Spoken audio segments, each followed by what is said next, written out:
Happy Halloween. Trick or treat. How are you guys doing?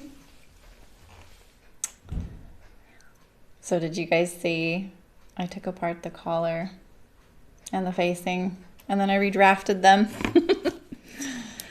Oh man, you guys, I'm pretty sure that that's I was moseying because it was bugging me. I just couldn't get it to lay right, and I really think like I don't have the right size collar for the jacket. I think that's all it is.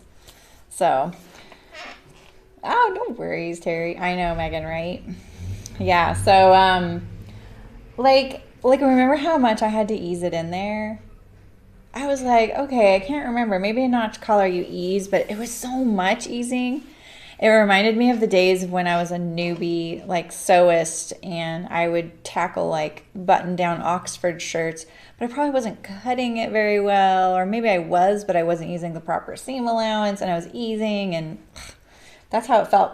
And then when I put it on the dress form, even though the dress form is like 1/3 the size of the person that would wear this, you could tell like it wasn't laying flat no matter what I did. I couldn't get it to behave. And I was like, you know what? This was like 4 o'clock yesterday. I was like, I'm taking this apart.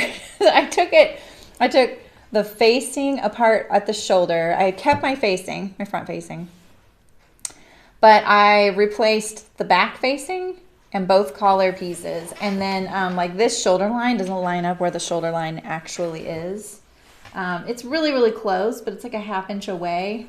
And so I added to the back facing, where's the pattern piece? Yeah.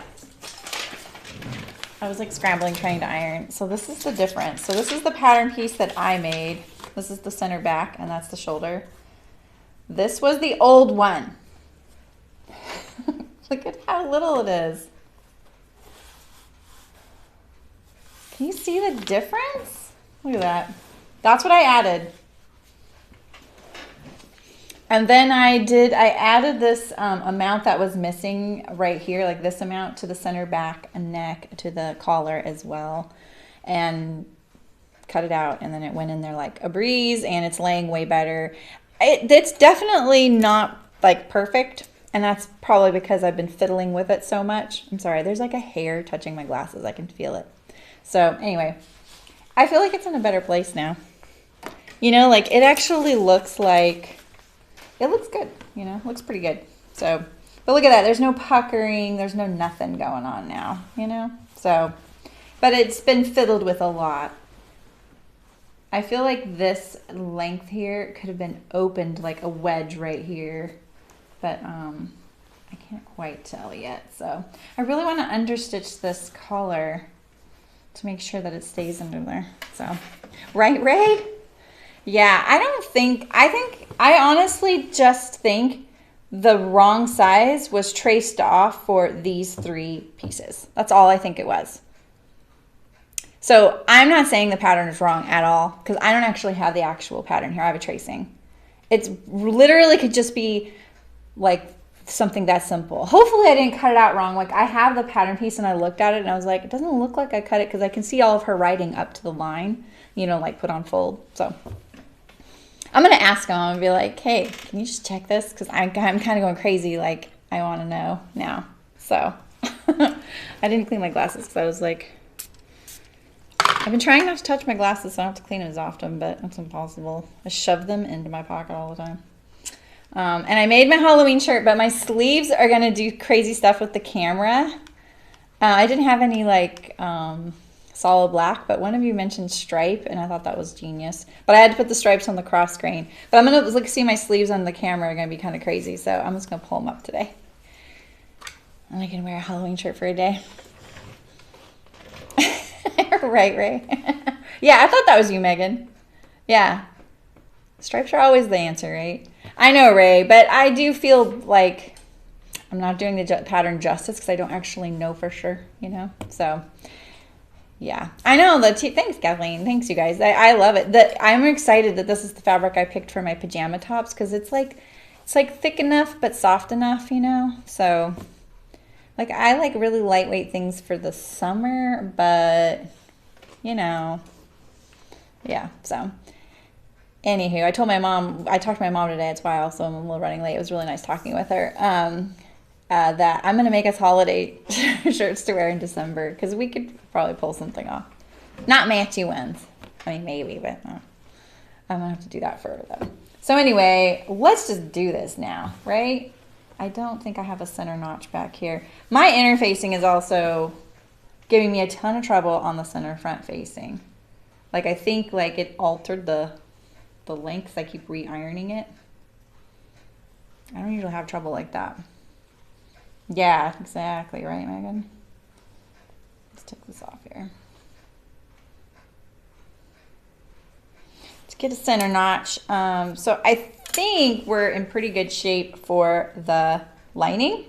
Like I am so paranoid now. And the one thing I don't really like with lined things, when you don't have something off, like if you kind of make adjustments a little bit. Hi, Carol. Oh, it's still snowing. Wow.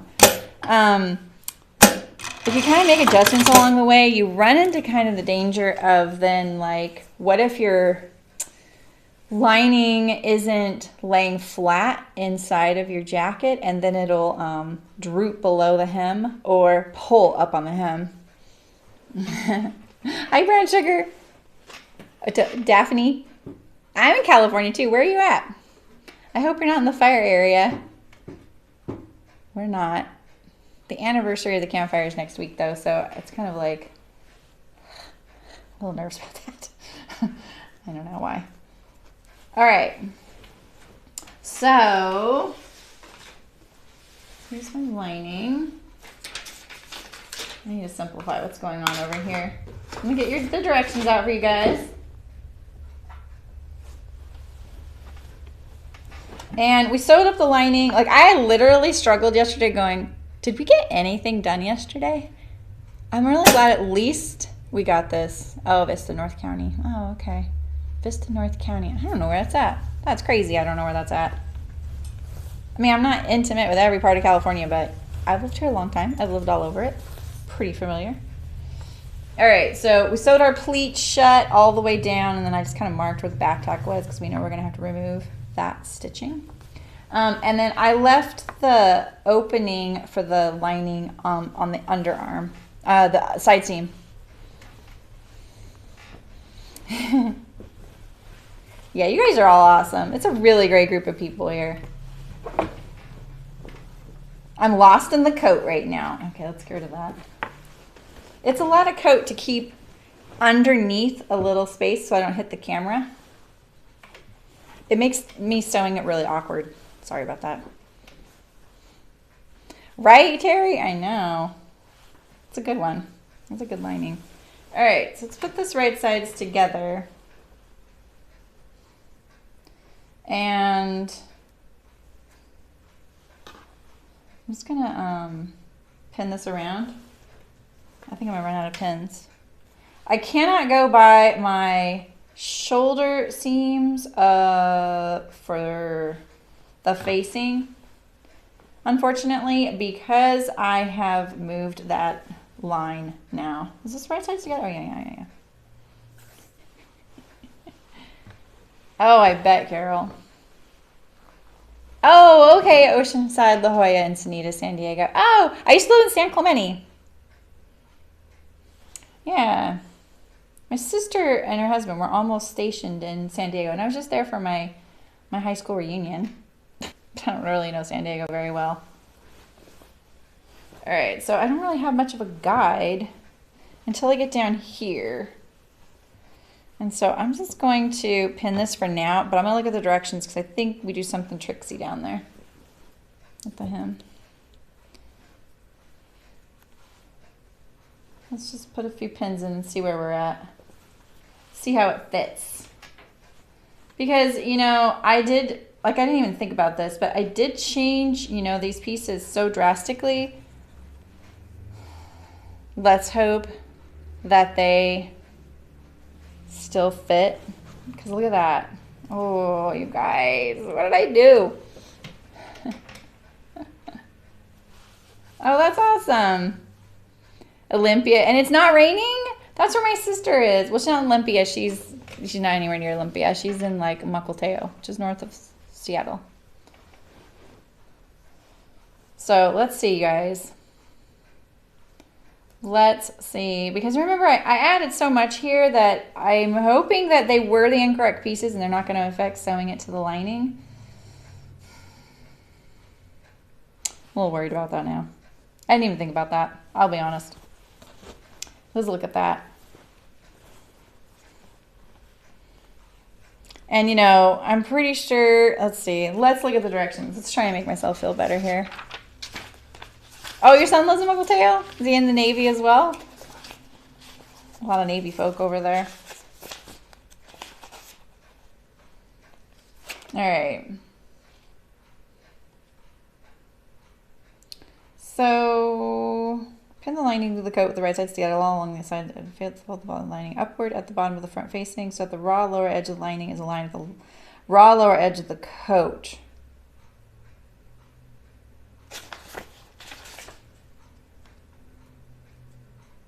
I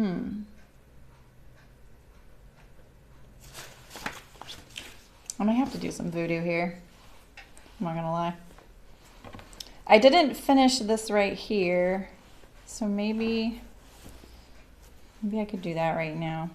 All right, let's do that. Let's look at that right now. Let me pin a few more here. I could always take the pleat out at the top. That's my backup right now. Ostrich costume. Ray, awesome. Yeah. I'm going to be sitting here struggling with getting this all lined up, so you are good. We won't talk about anything pivotal or monumental while you're gone. I'm just going to put a few pins here. Let's see. I kind of wish I had my spots lined up, or at least symmetrical spots, so I'm not getting my lining like this, you know? So we'll check that too. So I'll just put a few in here.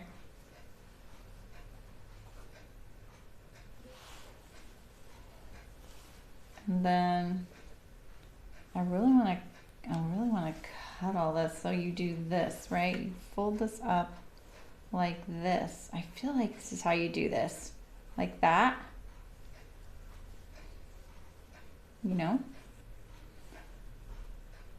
I haven't done a lining in a long time. I'm sorry. It's gonna be bad. Yeah, right? Well, I have a backup plan. I can just shorten the coat. But you can't just do that without consequences if it's not fitting this way around the circumference, right? So I'm kind of at that point where I know you guys are all, I'm kind of like, I love sewing this coat in one way. In another way, I'm like, oh, I kind of made this a struggle and I kind of wish, you know, now I'm ready to move on. I want it to be good and it's kind of like bugging me that I don't feel that way right now. And it's not my project. Yeah, well, this isn't a beginning lining project, but there's a lot of ways to get comfortable with lining. I am lost right now. Here we go. And you're not doing a lined coat because, you know, the lining is shorter than the hem of the coat. And there's some tricksy sewing you can do at the juncture of the hem rolling up, the facing coming down, and then the lining kind of joining all that seamlessly. And I haven't done it in a while, and I feel like it's one thing I probably could practice doing a little bit before, because it's probably, for me, the hardest part of this.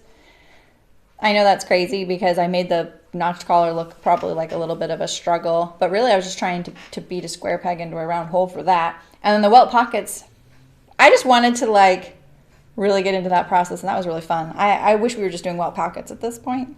I'm going to be honest with you.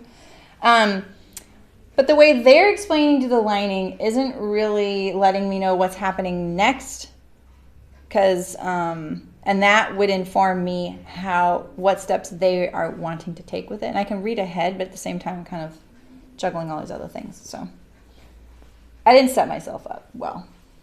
All right, so here's my two fronts, and I just want to compare these because I know they're different from each other. See that? So this facing hangs down a lot more. It got ironed a lot because this inner facing is giving me a lot of trouble right now. So I kind of want to just make these the same right first. And I feel like if I trim off, first I'm just going to trim off this extra. I'm just going to trim off this. I know the other side isn't trimmed off, but looks like the linen stretched a little bit as I was ironing it on. There you go.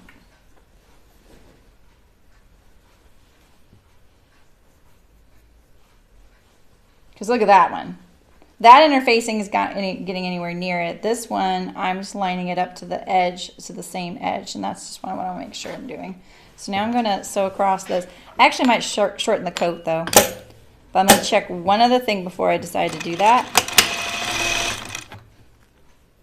I'm going to check a few things actually. I can't wait to not see the inside because of all the threads.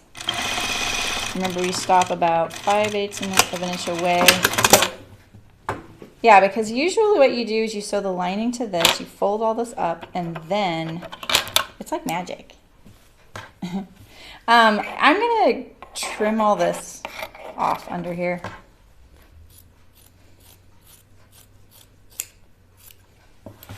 I don't know why that's not in the instructions yet. It might be coming up, but I need it gone right now.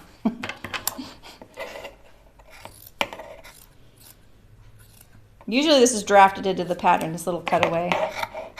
You can actually go all the way up to like, you know, like an inch away from this raw edge of this. You can actually usually cut this all the way up to that. I'm just going to play it safe so none of you have a heart attack either. So, all right, so let's look at this. So now we have our finished facing here, right?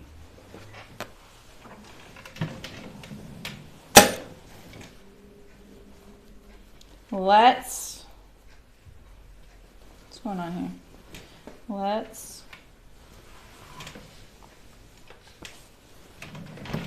look at it like this. So see this edge right here, and see this right here is raw still too. So let's make sure our it's still folding along this little fold line right here. That makes sense, like that seam right here would be lined up with this fold line right here. You see that? Look at all that in there. But this right here should be finished, this edge. Kind of like that.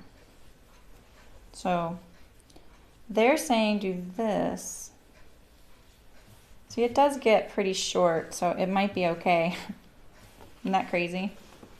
So I haven't like monkeyed around with the lining, but if I were to, let's line this up on the seam line here. We're going to pretend like it's sewn.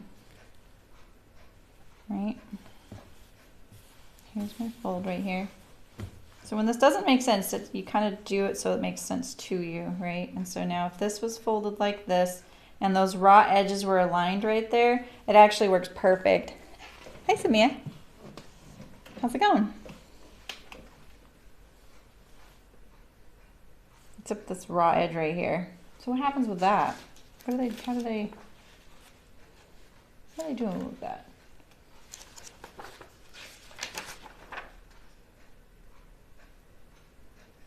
Was that the spot that maybe it folds under?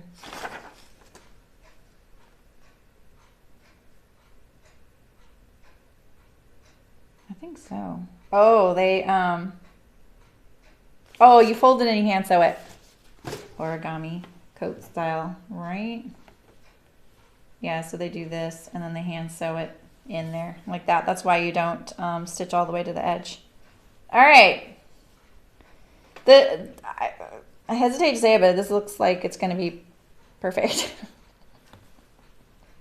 Why did I say that out loud?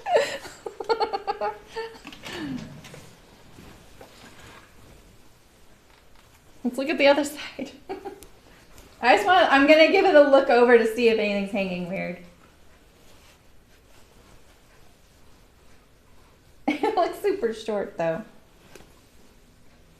Because of the static. All right, let's turn this right side out.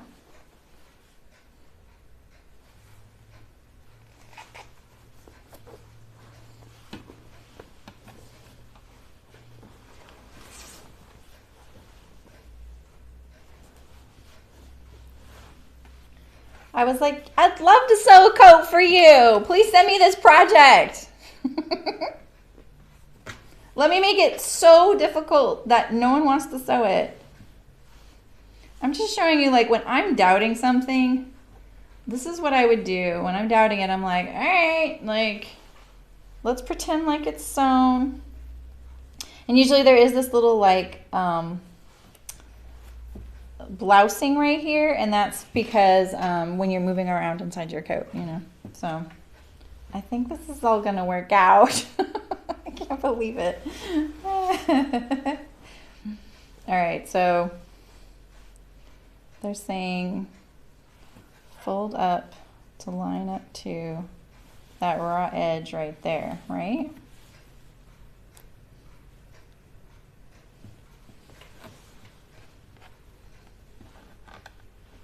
Okay, you want this right on the edge.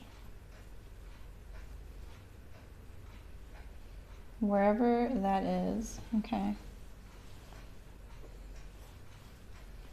Proof I don't do anything much off camera, except last night when I deconstructed the entire coat and resewed it. No. I didn't resew the whole thing, I promise.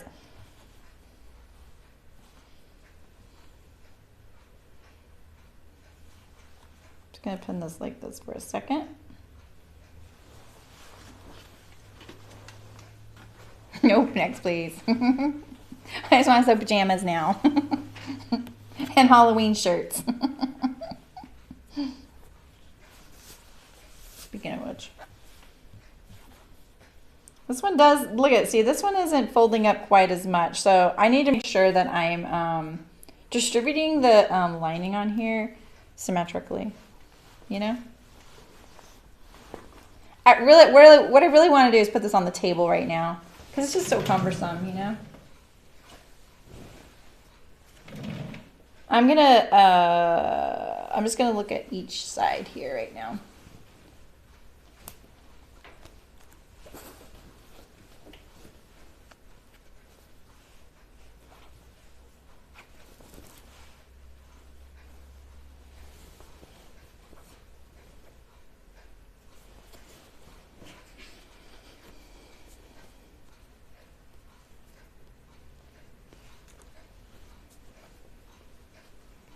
Yeah, so I could do a little better matching up this edge right here. You see that?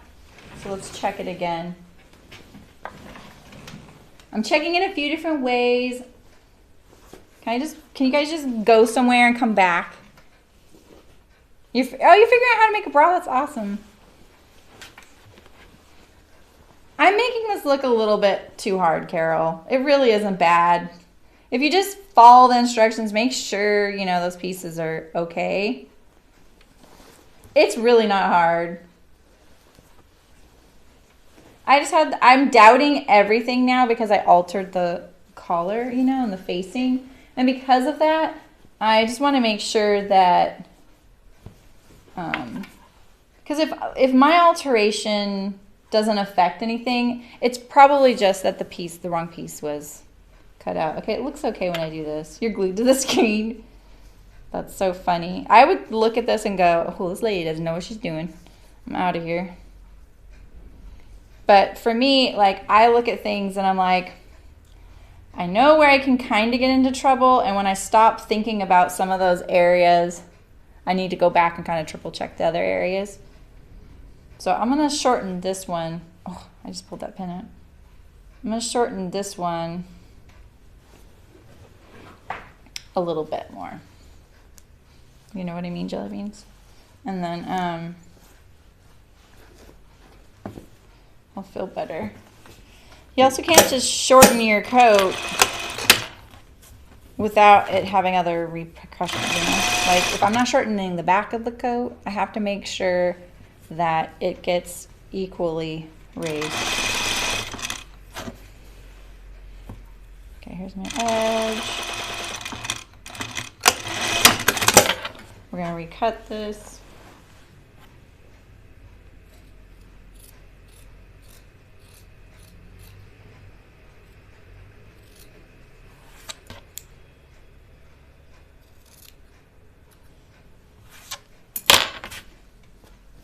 Okay.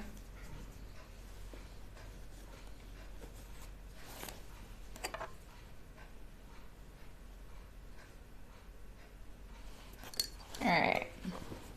We have our fronts. So now I kind of want to I want some sewing guides. You know what I mean? I want some sewing guides. I'm gonna put some notches in.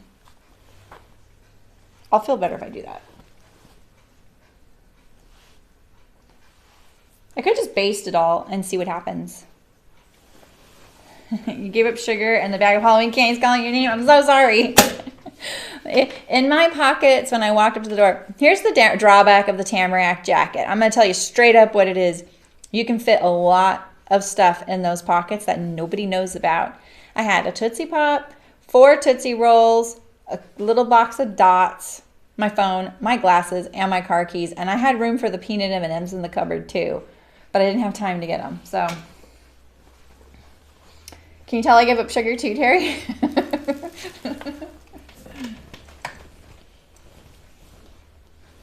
Okay, so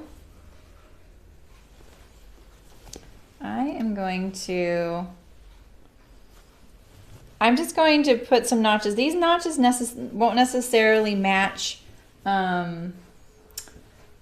to the lining, but there'll still be a guide in another way. I'll know that, okay, when I got to that notch, I was at this point on the lining, you know. I'm gonna clip them so I can see them because it's getting so thready. So I'm just like giving myself a couple clips, that's all.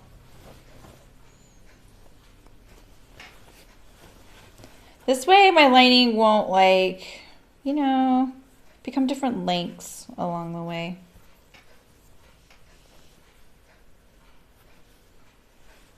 I'm just lining it all up.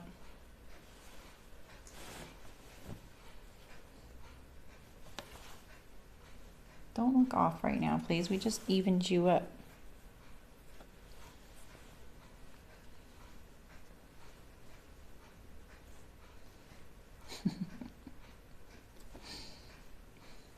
Have a piece of fruit, Terry. My favorite right now is dried apple chips. It took me, I've been seeing those dried apple chips by, I think it's called Bear, in the store for years. And I was like, I'm not gonna pay for those. I used to have an orchard and I would do 10 racks of dried apples.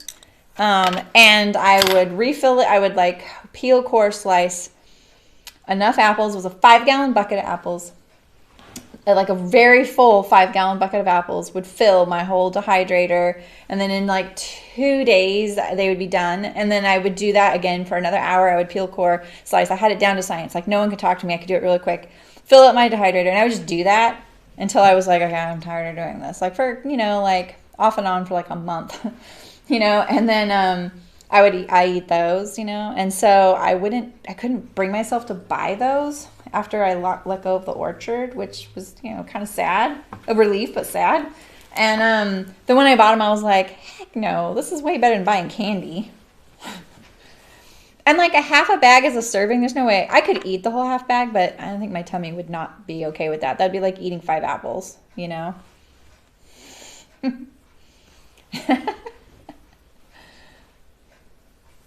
like, your sister's fork it. Wait. 5 XXL. Yeah, Cricket went to the store for us last night, and she was like, oh, I saw a really cheap bag of Halloween candy, and actually, it was actually pretty good stuff, so I got it. And I was like, oh, no. And I saw it, and that's what the, like, Tootsie Rolls and, like, Tootsie Pop came from. I was like, I haven't had one of these in years. She was like, this is the kind of candy I like. I'm like, this is not the kind of candy kids like. She's like, good, I want it. All right, so, because there's no corner to match up to with your lining, you know. So let's see, we'll just put one kind of in this halfway point, about right here. Do a clip here. And we'll just make sure that this clip is the same distance from whatever notch it's near as the other, okay? Okay. Right, Kathleen? Totally. You know, I'm usually pretty good about throwing a bunch of those in the freezer. And then like 3 months from now, I'll find them behind the like ice thingy and I'm so excited. There's a frozen Snickers in there. Okay, got our center. And I really wish I could use this as the shoulder, but I can't. It's not far though. It's really not far. It's like a ½ inch away from what I experienced. All right. So we'll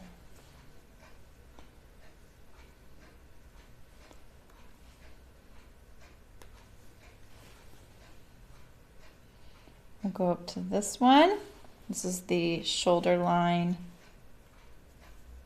of the facing, and then the armhole of the sleeve. Yeah, that's right. And so this one goes a ½ inch past right here.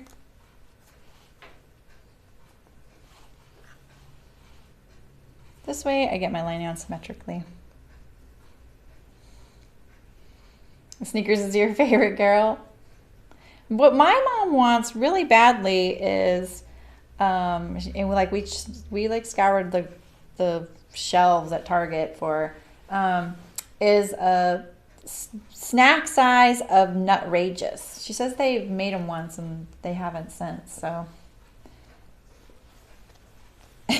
oh my gosh, I couldn't eat a whole bag, but I do know that if it's sitting next to me, I will eat more than, you know, I plan to. Okay, so here is this one. And this clip is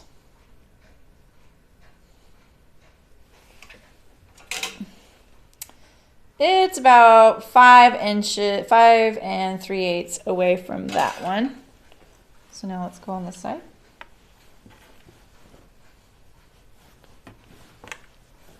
And we'll put this clip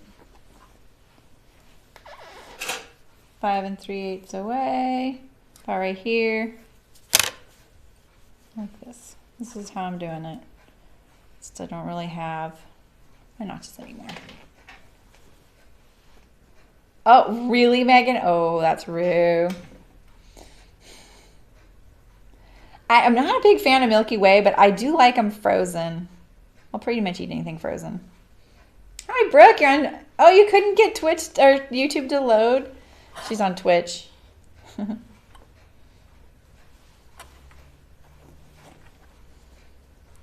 Carry that Twitch flag. Yes, this is a little loose, but the other one I think was too. So, let's see. It was a little bit loose, yeah. So we could slide it down a little bit. I almost texted you Happy Halloween today, Brooke. Did Joaquin dress up?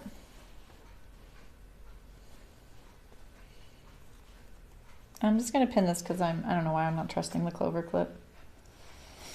All right. Getting here.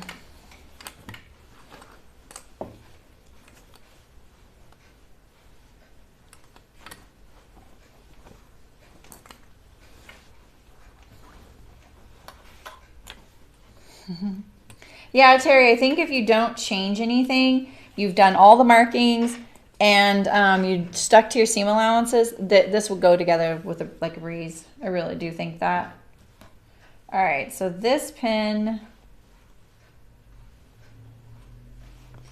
is like 7 3/8 down from that one.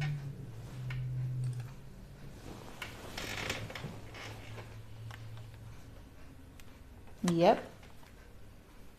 Like that. All right, and let me see. Did they say to line up this to the hem edge? Because that's what makes sense to me, and I want to make sure I do that right. Pin the lining of the coat with the right sides together, all along the inside edges of the facings. Fold the bottom of the lining upward at the bottom of the front facing so that the raw lower edge of the lining is aligned with the raw lower edge of the coat.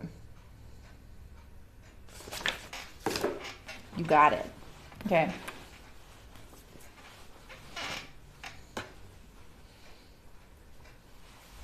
So, you got to figure out where your raw lower edge of your coat is, which for me is right here, right? So then this needs to come down. This better make it. It better make it like this. Barely. Okay, like that. Okay? So this raw lower edge, which I lost a little when I pinked it, you know, with the pinking shears, with the rotary. This lines up with your raw edge of your coat, but I'm not pinning it to that. I'm leaving it separate, all right?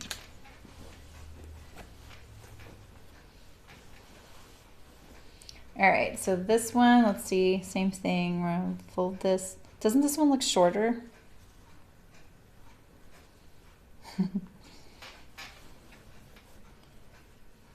But look at, oh my God. It doesn't make it.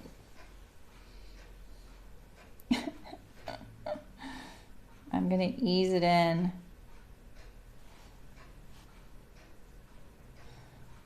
I'm going to ease it. Look at all that though.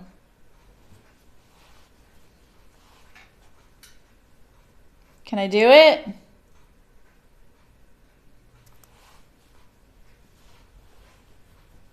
Oh, you guys.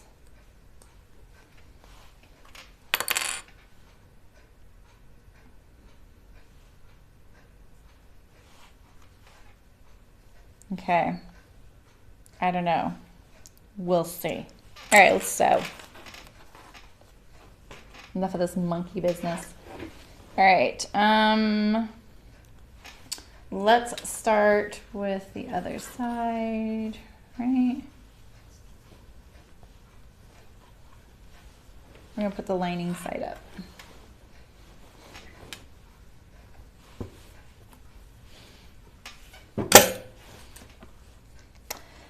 Blue or cream thread? I'm gonna do blue thread this now because we did the cream thread. Yeah, I'm gonna do the blue.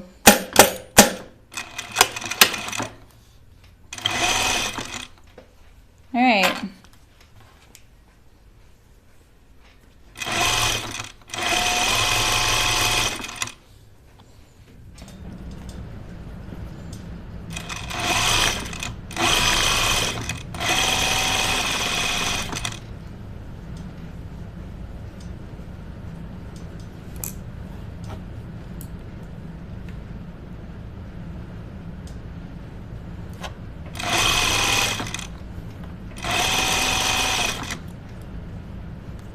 So did I tell you guys? I did start at the bottom, Kathleen, because it's not a circle. It's like from one hem to the other hem.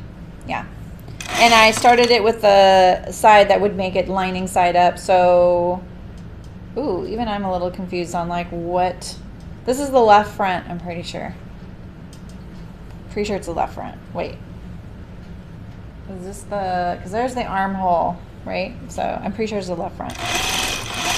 Did I tell you guys that for those of you I've sent the cupcake and pie size pattern to, and anyone who's bought it, I changed the download. So just in case you're like, oh no, there's another download. It isn't, you're not downloading the video. It should be really quick because it's only the instructions and then a Word document with the link to the video inside of it. I also typed out the link just in case someone doesn't have Word and they can't open Word. It's in the instructions.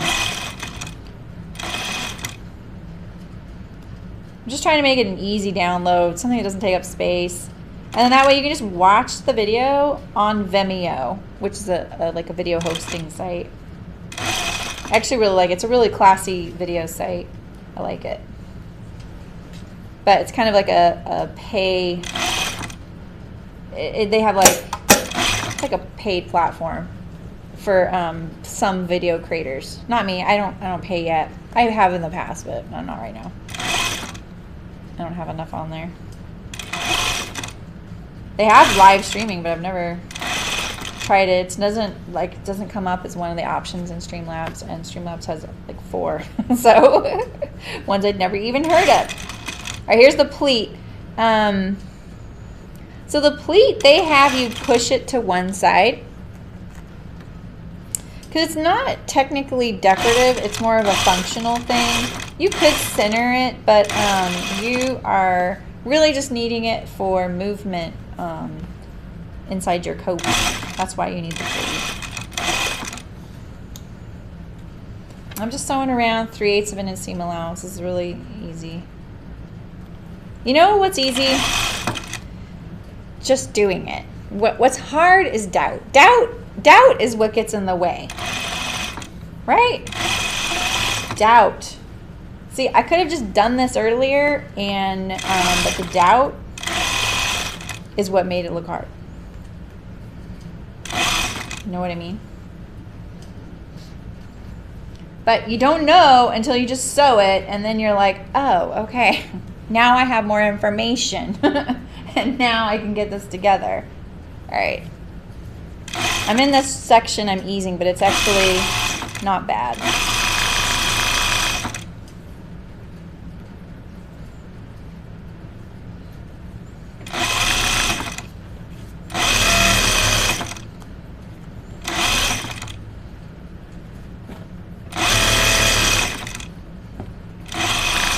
All right. Okay. I'm trying to stick to the instructions.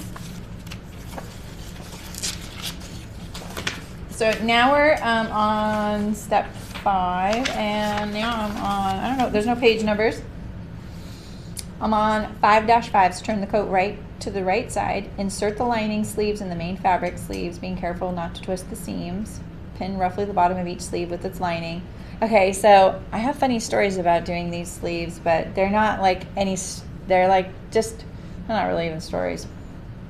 But it's really easy to twist your sleeves at this point, even if you try hard not to. So just be nice to yourself if you do that.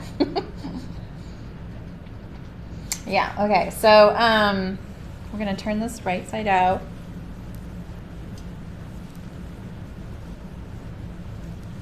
Oh no, Terry.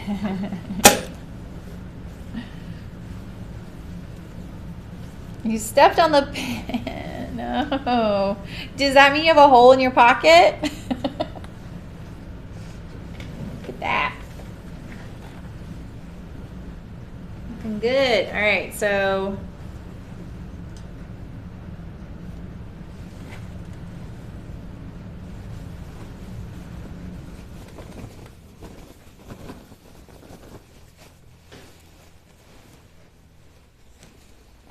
there's kind of a nautical feeling about this because of the snails in some ways look like little whales to me, and then the red and the blue and it's very nautical. I like it.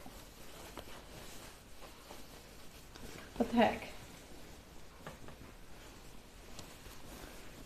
Oh, here's the sleeve. I'm just putting the sleeves inside the sleeves right now, but something's going on here.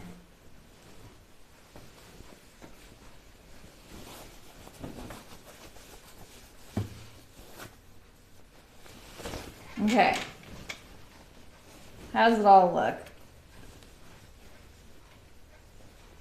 What's going on right here? I feel like something's caught. Oh yeah, something is caught. Oh yeah, okay. Fine. Now it's fine. Okay.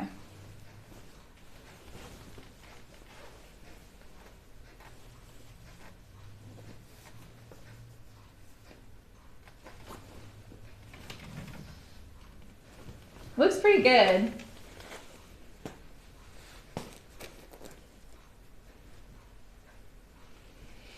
All that worrying.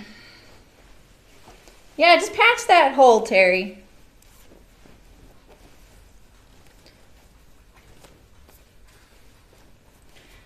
Ta-da!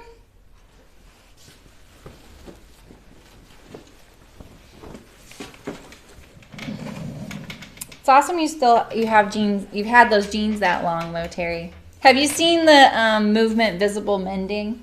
I don't know if you're into that, but it's a good opportunity for it. Let's hope I can get this to stick out. Look at I keep, you know, shaving off the top of my head. Learn from how you order your labels from me. Okay, so we're gonna put the sleeves together at the cuffs, and so this is when you really want to make sure you're not twisting your sleeve, right? So it's good to put your sleeve in there like this, and then you have to go through your lining. I have this hole. I don't need the hole yet because I don't have I have the whole hem to go through, but what I think is good to do is to pin it so that you cannot mistake exactly how it goes together. It doesn't have to be perfectly pinned, but you definitely want to pin it so it's very clear when you turn it inside out and you're working in this weird little circle that you have it not twisted. Because it'll actually feel twisted when you're sewing it a little bit, you know? And I have worked hard to do this before, and then one was twisted. It's happened a few times. All right, so I've got a couple there, and I'll even do a clip. Maybe I'll try and clip over my points so that they don't get hung up when I'm turning it right side out. I don't know, just maybe. All right, so now I have this, and so you need to reach in, and you can pull it all out here like this. And you want this right sides together like this. All right, you can get rid of all this now that you're like, it's safe in your hands. You're gonna match your underarm seam. And you're just gonna sew this in, you know, sew this with your seam allowance. But it does feel really weird. See, it looks all twisted. And that felt funny right there. Feels a little, you know, forced. You just want this right sides together, match up your seams.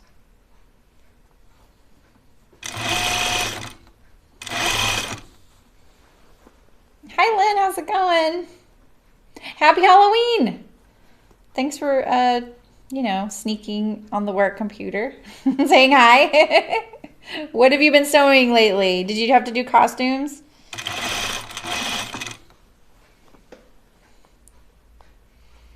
You know, there's tons of people in the world that are like, oh, I made it past Halloween. Phew. I used to be one of those for sure. All right, so this all goes together really, really easily. As long as you kept your seam allowances when you sewed your sleeves together, it shouldn't be any trouble at all.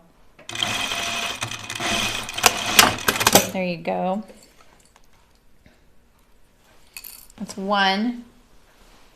And then, you know, it'll feel really weird to turn it the right way. It's kind of easier to do it from the outside of the jacket. Like this, I kind of reach in, grab it. And so now you have your lined jacket cuff there. And once it's pressed, it'll probably stay just like that. So you see that? Just like that.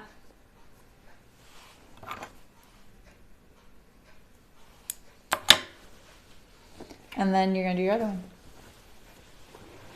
We're almost done. Does it feel like it? I'm excited. Let me make sure I didn't twist my sleeve too. You'll feel it as soon as you put your hand in there. You'll be like, oh yeah, that don't feel right, you know? All right, that's fine. But it is easy to still do this and it still will get turned around, you know? All right, so now we have this one in here and we're gonna put it right sides together. like this.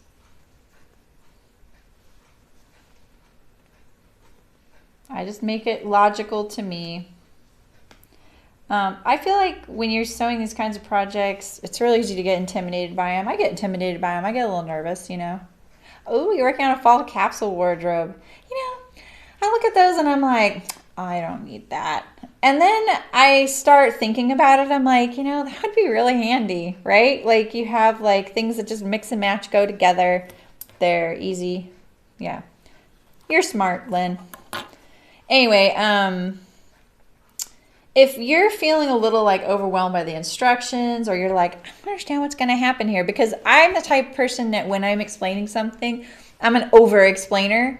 If you and me are like one-on-one, I'm going to over explain it, because I'm going to be like, okay, you're doing this because of this, this, and this. And this is what's going to happen when you do this. Even at the moment when you're just like, I don't know what you're talking about. As it happens, you're like, oh, I see what you mean, right? And a lot of sewing instructions don't say that. So, and there's a lot of reasons for that. I can see why, because it is like every page you add to instructions could intimidate people to even want to sew it. Sometimes, you know, you saying that might make someone go, well, I don't want that to happen. You know, when you're really trying to be like, this is why you need to do this, you know.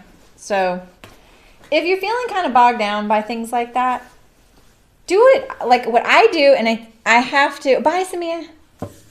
Oh, thank you. The reason that sometimes it takes me a lot longer to do certain steps is because partly it's because I'm sitting here live and I'm a little nervous, you know, and I may not be thinking as clear-headed, and so I really want it to come together. And so I will overdo it with myself and make it sure it's logical. So that's my point, is if you're getting to a point where you're just like, this isn't, okay, I've totally lost my sleeve. Here it is. If the instructions aren't making sense, pin it the way it will look when it's finished, and then you can kind of logically see what your steps are going to be and how it's going to go. That way you're like, okay, I kind of see what's happening here. You know what I mean? All right, so it's like, you know, I just told this sleeve, like, this is how you're going to be now, right? And then, because you could, logically, you could just not even do this, what I just did here, right? You could just go, oh, I know the underarm seam goes to the underarm seam. But I would be worried that I twisted it somewhere along the line and it wouldn't work, you know? So, and it's the same with that whole front hem thing. Like, ooh, I've adjusted this. Every time I ironed that facing, hi, Louise, it was getting longer and longer, and I was fiddling with one facing more than the other. So I knew those were probably not going to match, and they didn't. Clearly. So we just don't want the coat to pull weird. So I'm just trying to do some countermeasures to make sure that that doesn't actually, you know, I don't like hurt something else. Happy Halloween, Louise. How are you? How are you doing? What have you been working on these days? All right, so I'm just doing my sleeve cuff here. Right sides together. I'm gonna pull this pin out this time. Really hate it when pins poke me on cuffs. They always do on cuffs. All right, here's my other seam. If this was twisted, unless you did a full 360, most likely your second seam wouldn't line up with the seam. That would be your first indication if you're like, oh, wait a minute, that's like in the opposite spot.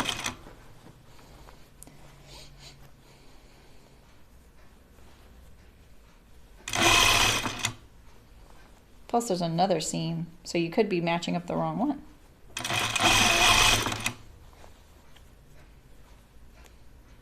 All right.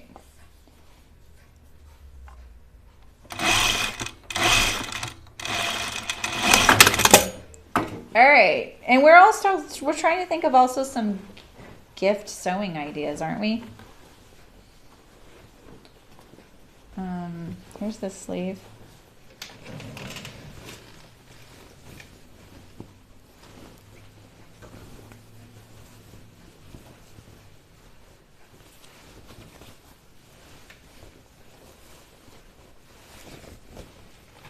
Ah, you're trying to watch. You're away visiting family for 3 weeks? Wow. Oh, you're swamped at work. Dang, I know. It's like, People get on us about not taking time off, but then we're like, yeah, but I don't want to come back to what I'm going to come back to. Well, I hope you get caught up easily, you know. All right, let's try it on.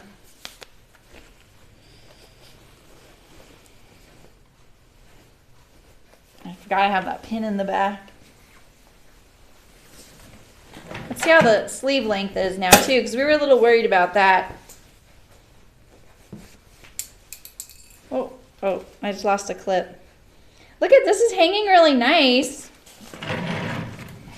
How does it look, you guys?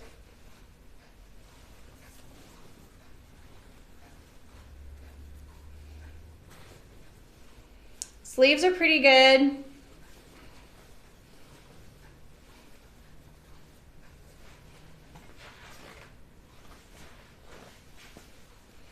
I kind of want to see myself in the mirror. Yeah, it's coming. It's coming. It's coming. Ouch. That was a pin. Yow. Okay, so let's see where we at. We just did 5-5. We did 5-6. Okay, now we're at the bottom of the coat. We're going to stitch the lining and the coat together, getting as close as possible to the facing, leaving about 12 inches open in the middle so you can turn the coat. So this is when I can go through the side seam. Turn the coat to the right side, fold in the seam allowance of the facing, do that little whip stitch there, and then you whip stitch it lining shut. I haven't attached my collar to the neckline yet. I still need to do that. And that's actually how redoing my whole thing got started last night, because I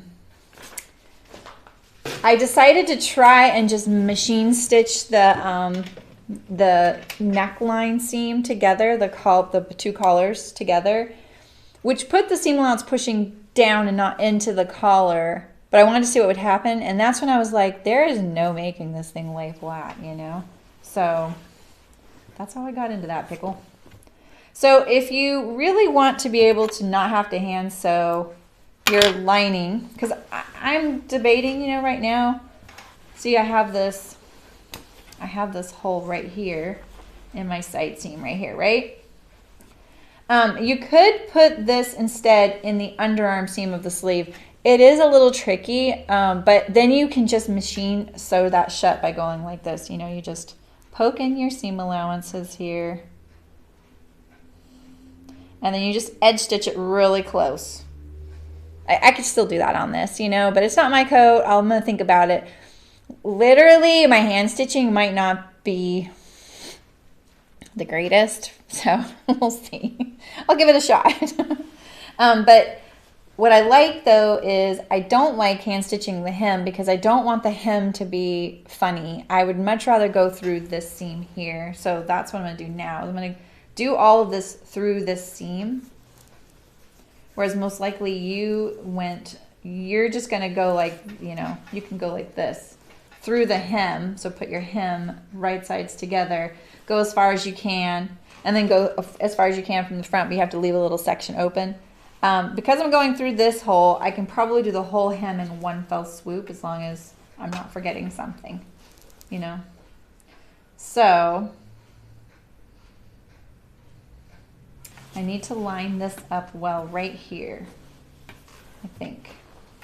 Okay, I've got a big old knot of coat. The coat is huge. Did the coat still look big on me? Could you guys tell? I know the camera's not close, very close, so. All right, so I don't want anything pulling here, so I'm just kind of flattening all that out. It looks pretty good, except for all the frickin' threads. So now, you know, this is why I'm gonna look at this, is because there's a gentle curve to this hem. So I kind of want to make sure I get that started right. All right, so we're gonna, this is what I'm talking about. Use logic if you're kind of like, I'm not sure what's happening next, or if I want to make sure, or you want to make sure it's going to lay right. Use logic. I'm using logic right now. This is how it's going to sit. So I'm going to try and pin this from the inside, actually. It won't really help me much if it's pinned from the outside.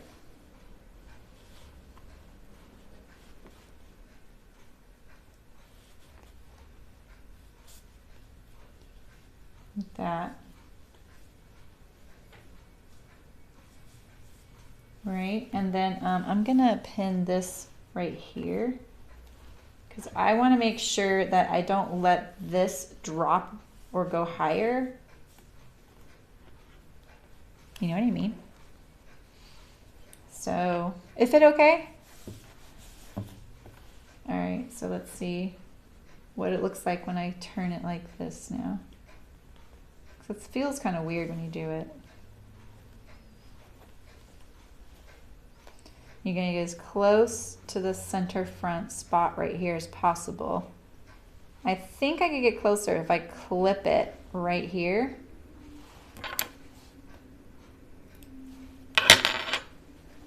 Like that, because now my seam allowance sticks straight up. You see that?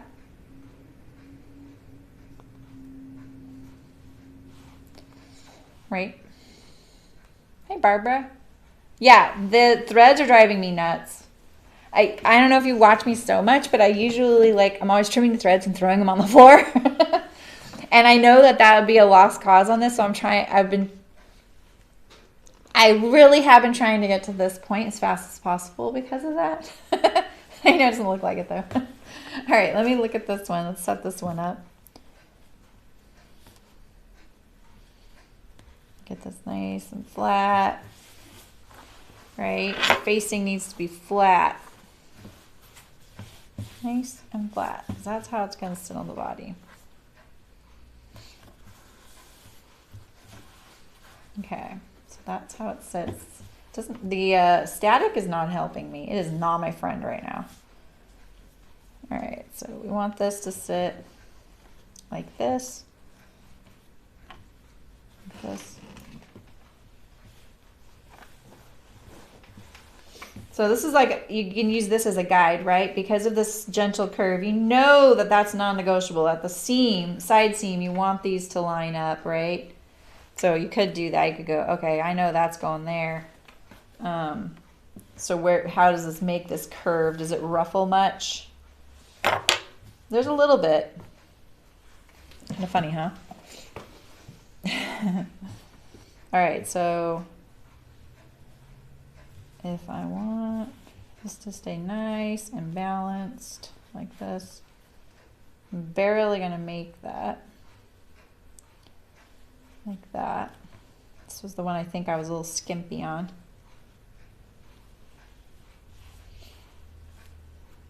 It's really like that. I just pushed that seam allowance under there so I kind of have an idea.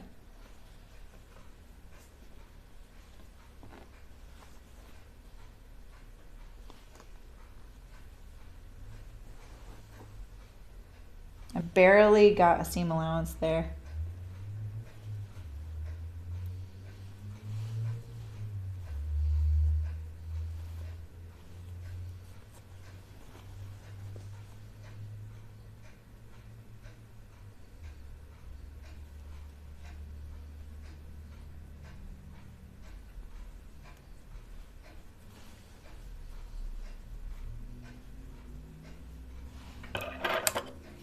I'm going to clip that again right here, trying to get it so you can see it right here.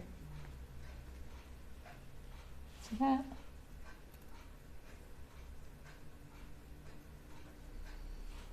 Jeez. Like that. Okay. As long as you keep the facing seam allowance towards the facing. Hi, Ida. It's going pretty good. It is going pretty good. I just sewed the lining to the coat and now I'm going to do the hem and then it's just finishing touches. All right, so this stuck up above there barely. All right, so now I think we're ready. I'm going to go through my side seam here and put my right sides together like this.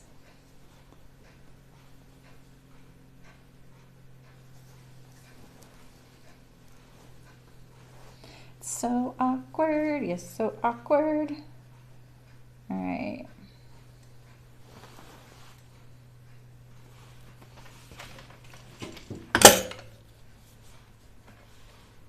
you're only attaching the lining to the hem edge, so you don't really have to worry about it lining up along the like the hem folding up and lining it up, you know, lining the seams up. But you do, I'm pretty sure, match your side seams to your side seams. So we got our start there. Just gonna pull this through this hole even more. Just don't think about it too hard. Okay, here's the side seam right here. All right. Get my foot off the gas there. I'm gonna line this side seam up here. This is why you sew the pleat shut at the hem. And then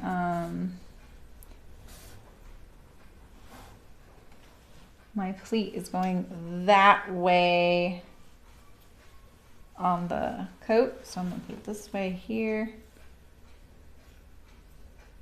Pretty sure I'm thinking about that correctly, because on the right side it's pushing that way. Oh, that scared me. Thanks for subscribing, Brooke.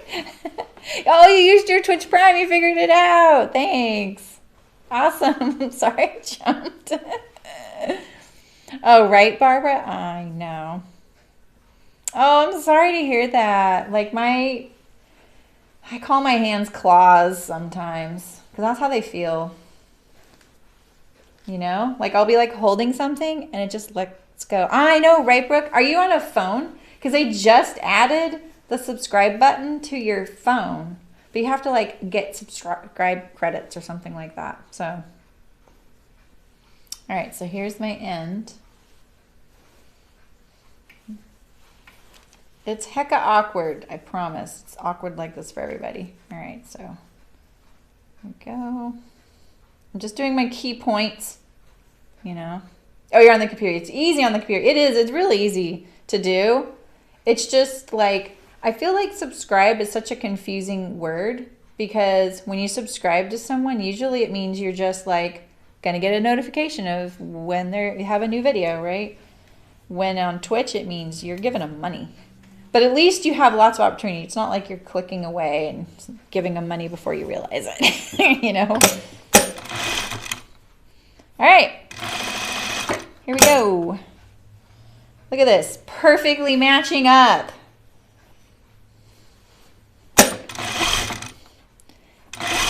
I am so eating a Tootsie Roll after this. Tootsie Rolls are not as good as they used to be, though. It's like eating wax.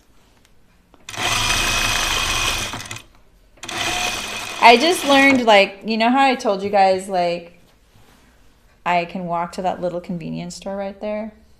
I saw that they actually have dark Reese's peanut butter cups, and I was like, oh no. The dark ones taste like they did when I was a kid. So I got one, and it's definitely, like, this is one thing about living in a climate where there's big temperature fluctuations and it gets really hot. I think that packaging there's been there for a while, or it had a rough summer, because it was kind of a funny texture. Tasted totally fine, but I was like, oh yeah, it's, you know, it's like when you have a chocolate bar that gets like turns color, you know, like gets the white a little bit on it, and that's just from temperature changes. It's not bad usually. Oh, what's that? Oh, thanks for following, Nathaniel, on Twitch. Thank you. Yeah, see, on Twitch it's called following. On YouTube it's not. Just so you know, I'm live on YouTube and Twitch, and I'm talking to people on both, so. Brooke's there with you on Twitch, though. Kino Bean. Think that's my grown-up taste buds. What are you trying to say? Are you trying to say that Tootsie Rolls and Reese's Peanut Butter Cups taste the same as they did 20 years ago, Louise? No. I don't believe you.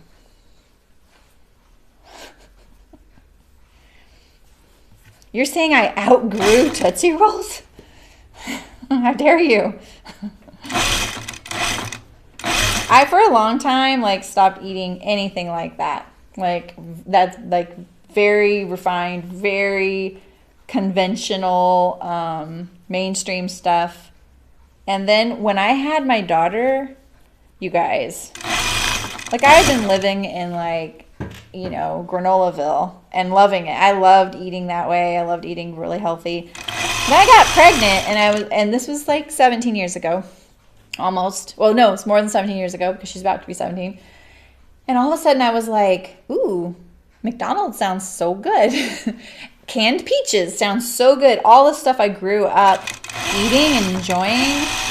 Oreos, all of it. And it was a rabbit hole. I couldn't eat anything the first trimester. I lost like 9 pounds. And then when, you know, food started sounding okay, that's what I would crave was super junky stuff. And I would call my mom crying. I'd be like, I just ate 17 Oreos. You know, and she's like, she'd be laughing. She's like, it's going to be okay. Like, don't worry. You're not like, it's not malnutrition. Don't worry, you know. It was pretty funny. But after having her, I definitely relaxed and occasionally would go get fries from McDonald's and my friends would be horrified.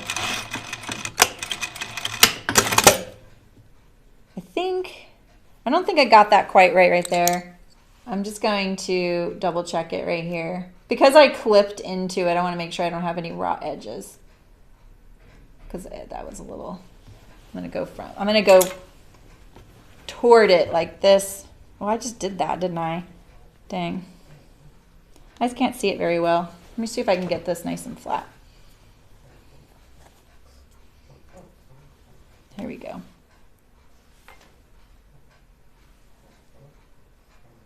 I think the dog is snuffling at the door. I can't tell. Or it's a funny noise.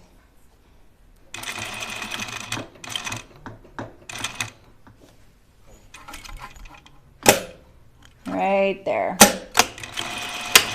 Okay. All right, so now we're going to turn this all through this little hole. Just got to not think about it, just let it do it. And then we should have our lining here. All right. There's our lining sewn to the hem. See how the centers look. Oh, that looks pretty good. Yeah, that looks good. And then you turn this under here. Can you guys see that okay, lighting wise? Is this the one I just fiddled with? It might be. Yeah, so that'll be pretty good. Look at that. You see that? Not bad. This coat has seen some things, man. Let's see the other side.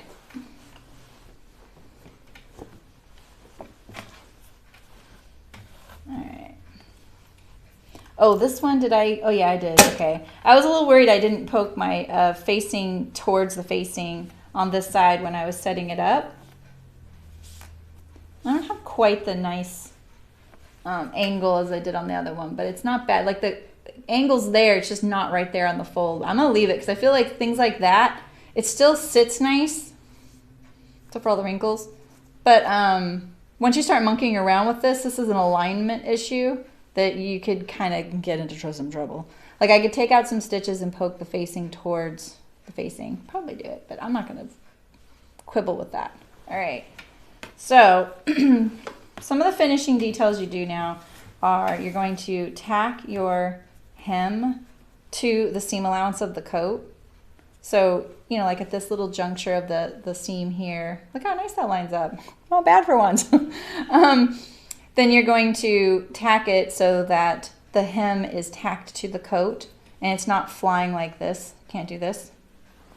So you want to do that in these key areas. You're going to take out your basting stitch. We could do that right now too. Let's do that. I think I lost the clip at the top though, unfortunately.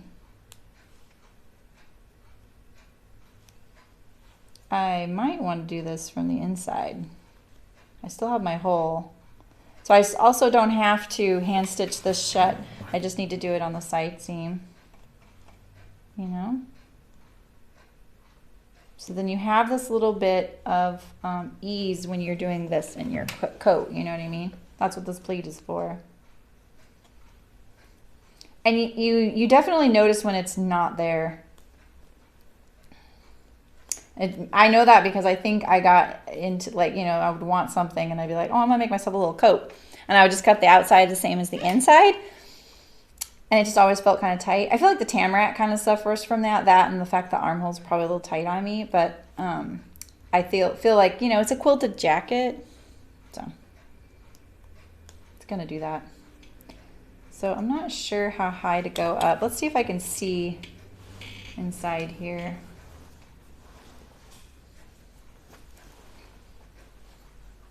Since we lost our clip. There it is right there. This will be easier to do it from the inside.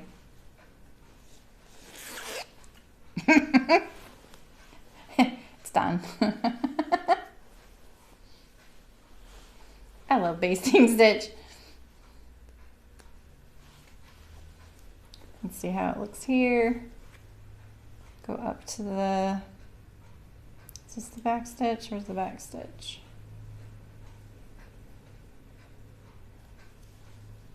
Oh, this isn't the pleat. What am I doing? I'm like, why does that look weird? Okay, because it's not the pleat. Here's the pleat right here. Oh yeah, we did pretty good starting right at the back stitch, right there at the bottom. Let's see what the other side looks like though. Yeah, we're okay. All right, so our pleat's done. Okay. So it needs a good press for sure in a lot of areas. And I need to hand stitch my neck down to the coat. And then I need to hand stitch my hem facing down. I need to hand stitch this. Who knew there was all this hand stitching? And I think that's everything. We didn't do the button version. We did the belt version. I'll need to hand stitch my belt close and iron it, but I think we're good. I think we're done. Was that kind of anticlimactic? Let's try it on.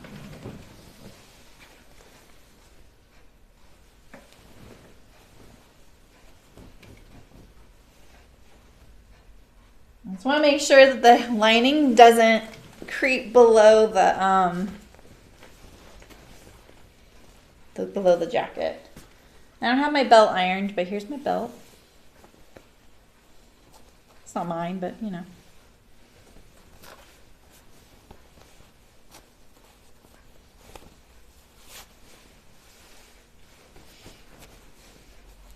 It'll look better when I iron the belt, don't you think?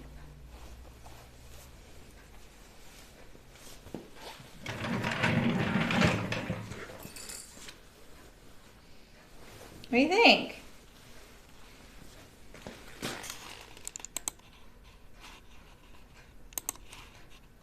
I want to see.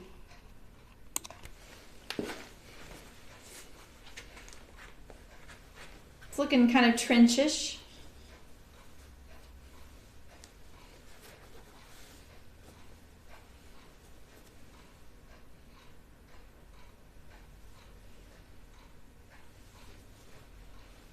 Right, this way. And then I have my I have the belt loops as well. So I won't have to fuss with the belt like that.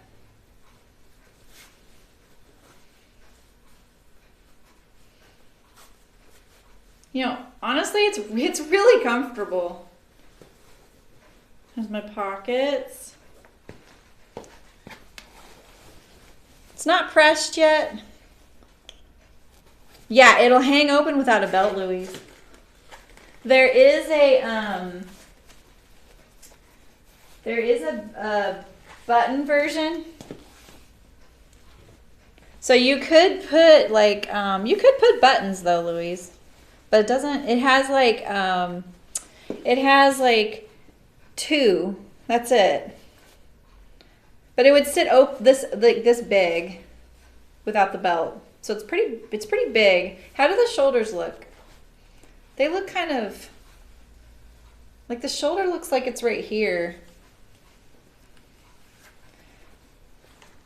The length looks long until I like back up, huh?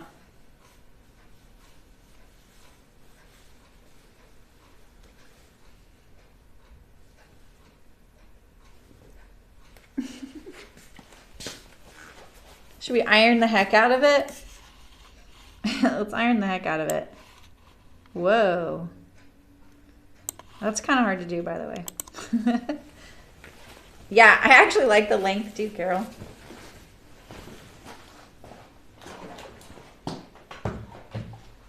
I think this camera also gives you kind of a better idea how it looks. What's that? What's that? What's that?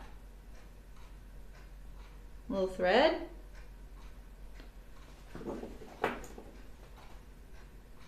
Looks like I could get my hand stitching a little tighter there.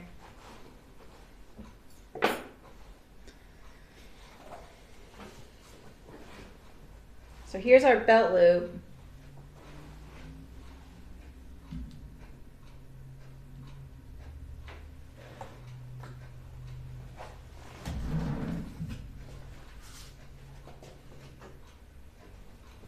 Yeah, it does look big in the shoulders on me. I think so too. And it's kind of an adjustment it'd probably be interesting to make that. Like doing a muslin would be helpful, you know? Maybe it would break in too, Brooke, or maybe in thicker fabric. Looks pretty good though, look at that. I'm not saying I doubted, but you know, I was doubting my finesse. I didn't feel very finessey. Is that a word?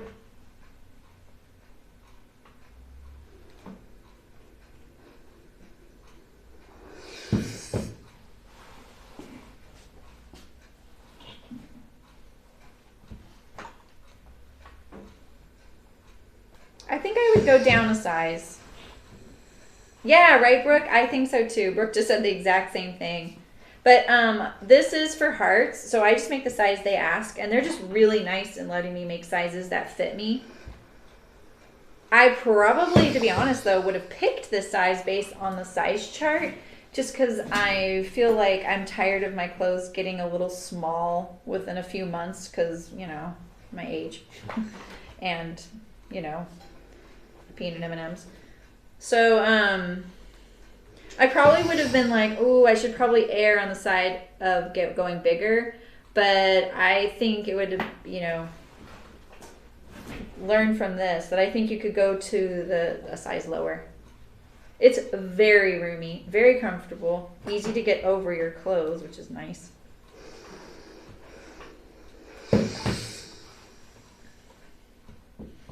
This all worked really nice, don't you think? Look at that, it looks pretty darn good. So we'll put some, a little bit of sewing right here. You could probably cheat with stitching the ditch, but I'm not going to do that.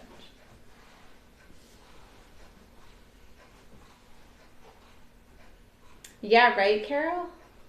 Oh, the Grain Line Yates. Is that one, which one was I just looking at? Was it the Yates? Here's the pleat. Did I push it the right? Oh, I did push it the right way. Cool.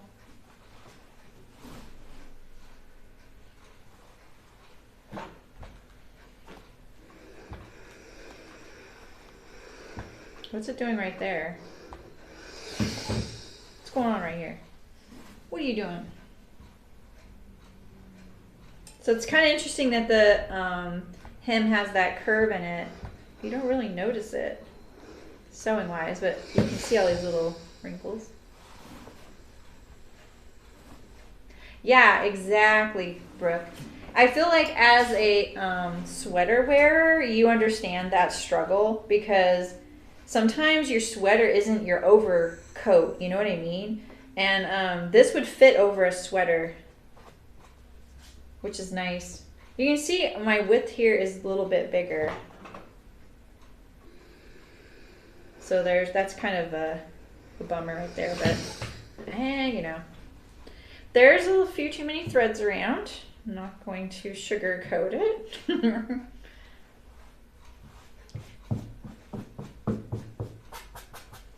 I wish I could get rid of it. I swept yesterday. I'm trying not to let it touch the ground though. Eh.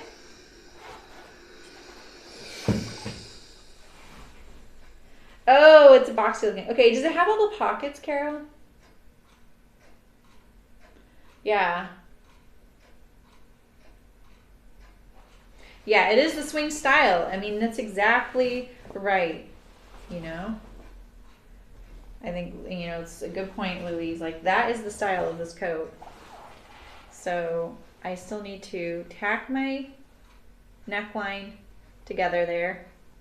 And what I'll do is try and make sure my seam is right up on top. That's what I wasn't able to do last night. I could not get this seam on top of this one, no matter what I did. It pulled. That's why I was like, I'm so glad I took it apart, you guys. I wasn't even bummed about it. I was just like, I hope I can get this done in time for tomorrow. So that we can start from where we left off.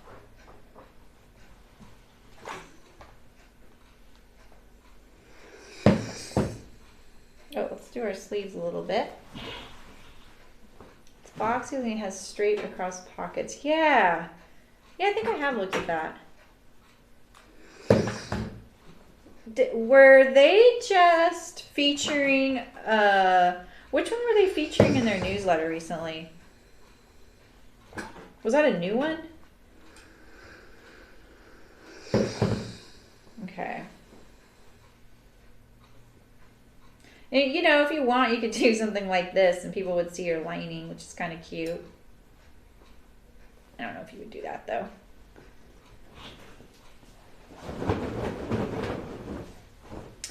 My wool thing grabs threads too. Sometimes I can't see them there and then it just transfers into my garment when I'm not paying attention.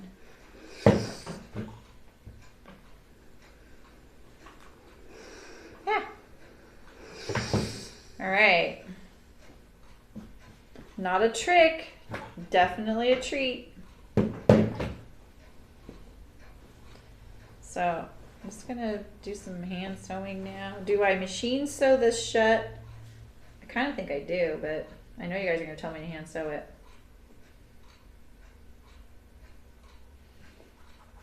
It's fuzz.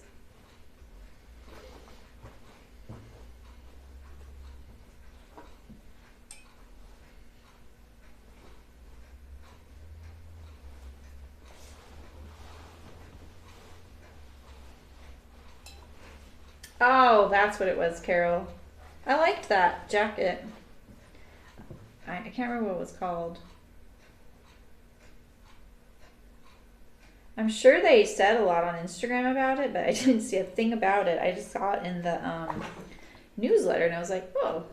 Wait a second, I'm pressing this the wrong way.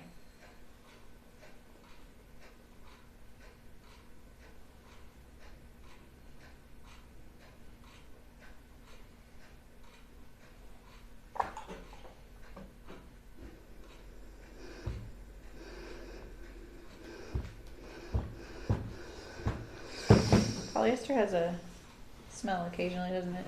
Okay.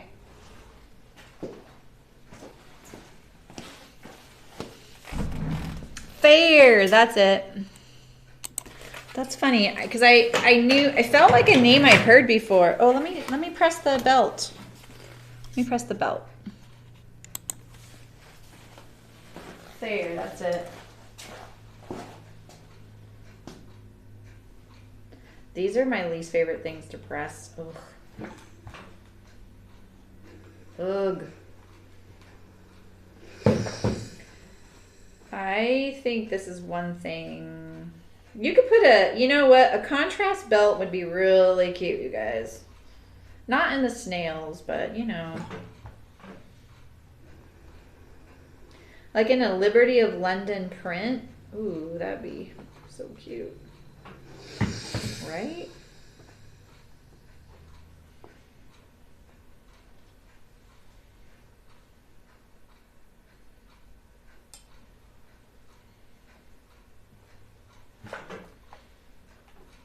Okay.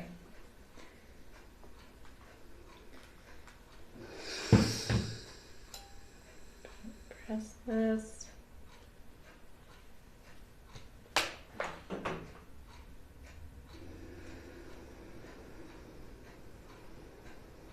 You know, are you still here, Brooke? I keep meaning to show you this account. I thought it was really cool because she dyes fabric and she's dyeing it in 95 different shades of skin tone.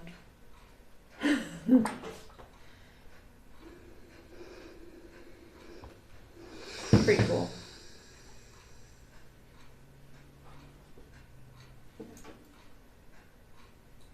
Not naturally dyed, of course, but you know, I still was pretty impressed. 95 shades of skin tones. Pretty cool. So many.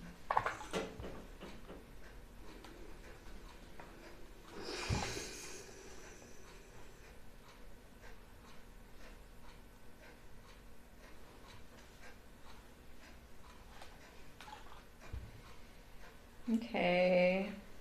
See why I don't like ironing these? Tedious.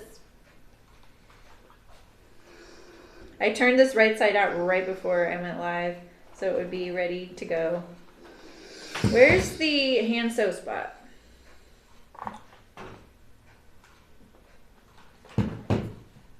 There it is, right there.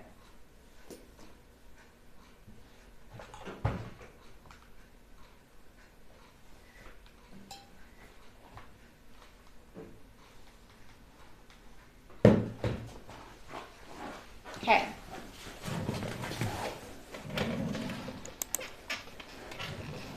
All right.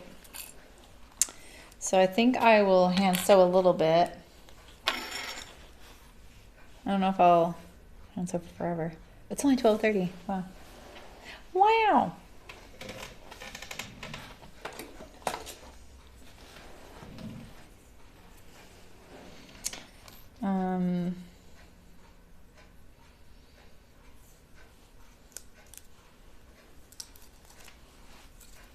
This is all I have left. So excited.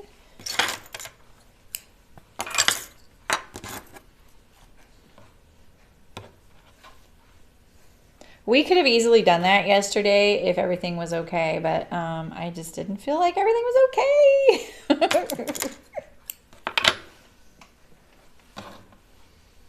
Oh, this thread is so tiny.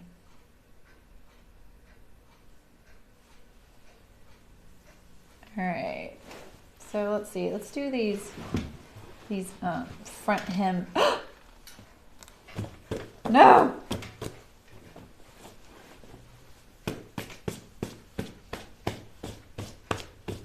Oh, dusty. Okay.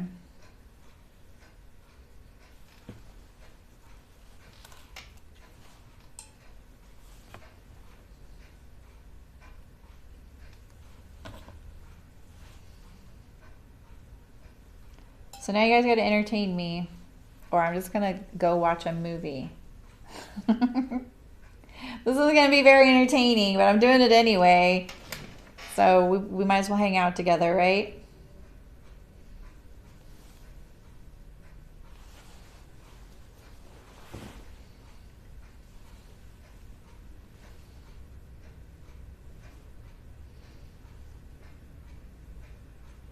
It's not, this isn't really a high stress area, so you don't have to worry too much. Just want it to look as natural as possible and not catch the outside of the jacket, you know? So.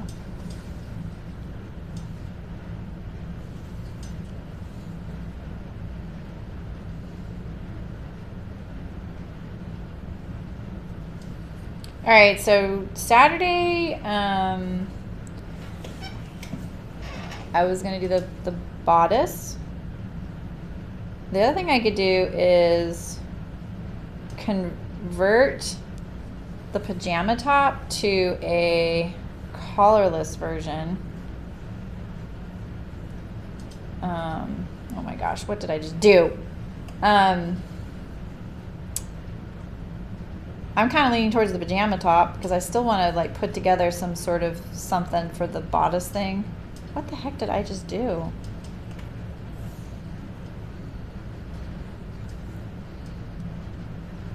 What the heck? Oh my God.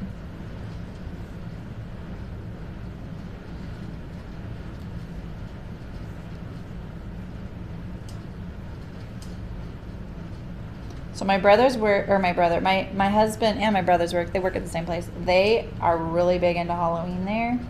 And so I asked my husband, I was like, my husband was getting kind of some funny things in the mail, and I was like, what you guys doing? And apparently his department they're dressing up like Pac-Man and ghosts. And then my husband is the video game player, and he has like an old Atari game controller. So someone's Pac-Man, and then the rest of them are ghosts, and he's going to control them as a video game player. So I haven't seen the costume. They've been they're really creative. This is really outside of what they usually do. Last year he was a safari, like an old-fashioned safari hunter.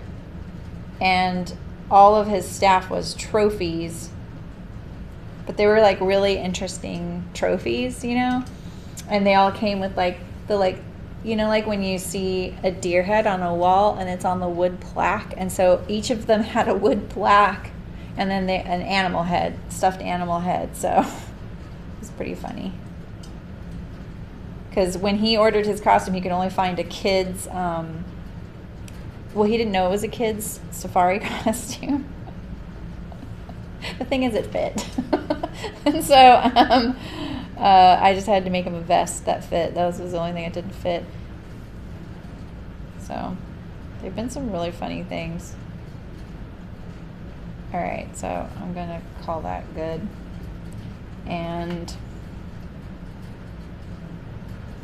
this is kind of the worst hand sewing I've done in forever. This is why I shouldn't do it on camera.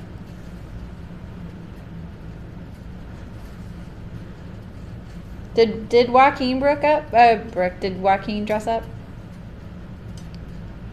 Do they do that at his school? My niece became Banicula, and then her brother was Mario, you know, like the video game Mario. It was cute. He had a mustache. All right. Now, we'll do the other side. Calcium from my iron. Let's straighten this out a little bit here, so it sits flatter. Get rid of these threads.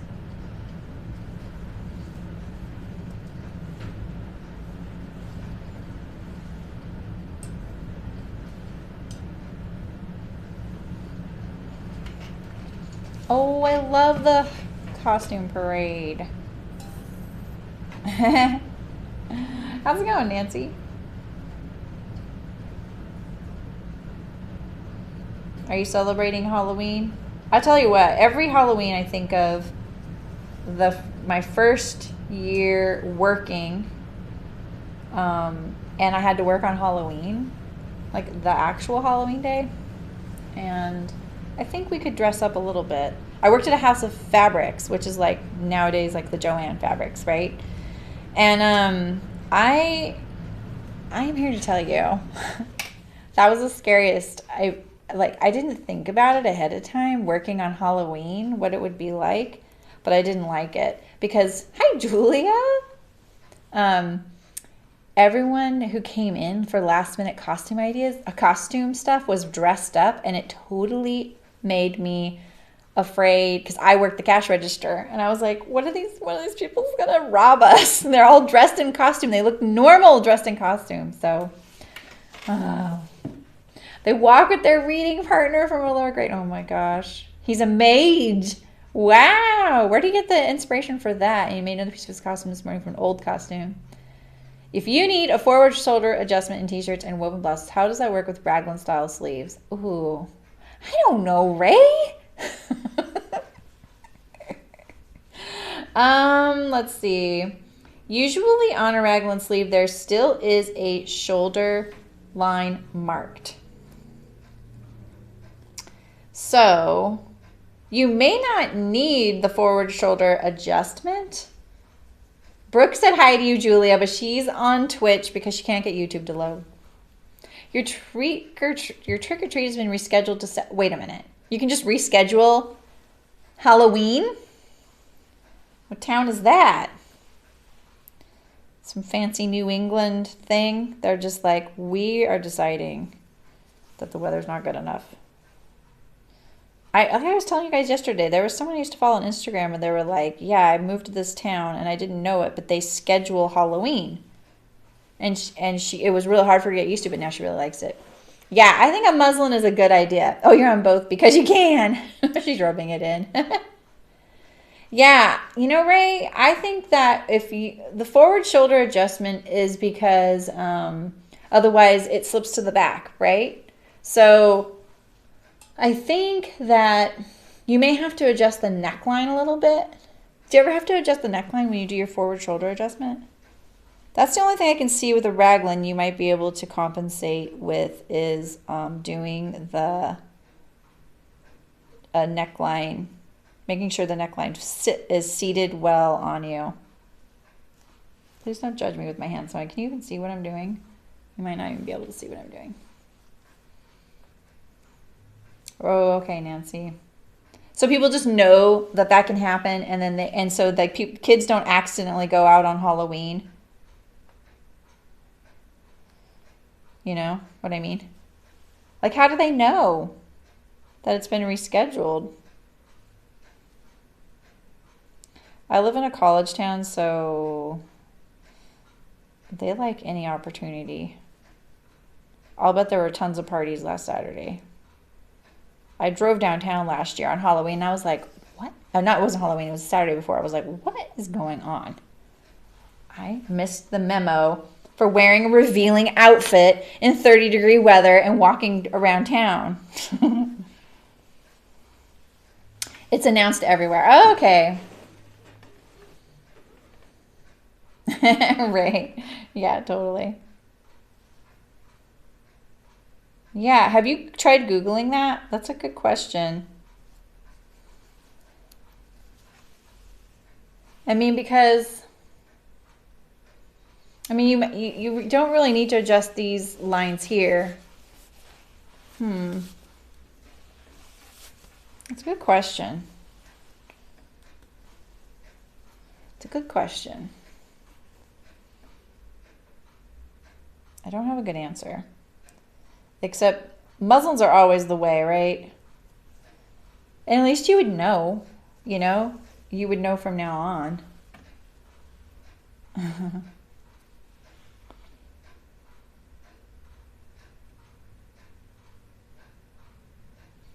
I told myself when I visited Hart's this summer that I was going to buy myself new hand sewing needles, and I forgot. Like, it's a treat, you know? Because my needles, I've had these for like 20 years, and the eye is so darn tiny. But, you know, it's not even simple to buy needles anymore. There's so many options. Yeah, how is the fire situation today, Brooke?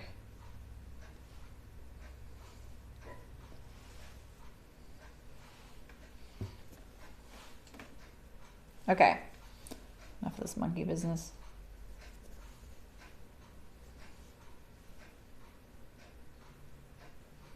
To the person who's watching this uploaded video and is just appalled by my hand sewing skills, I understand and I know that, and you don't need to tell me how terrible they are. Please don't. I know I can work on that. Right? They had a whole rack of needles. Oh my gosh. Oh, that's pretty clear right there. Wow. Google, they found you when you Googled, you found me. I don't have all the answers. My answer is muslin. Don't I sound wise saying that?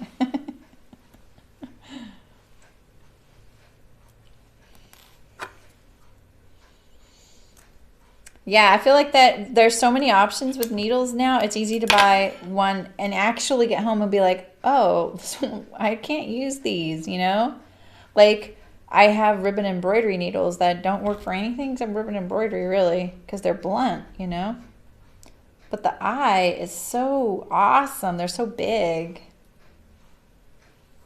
Okay, what's next? I need to do the hem at some spots, right? Oh, stop it. I'm such a fiddle fingers when it comes to hand sewing too. I'm just literally gonna poke her here.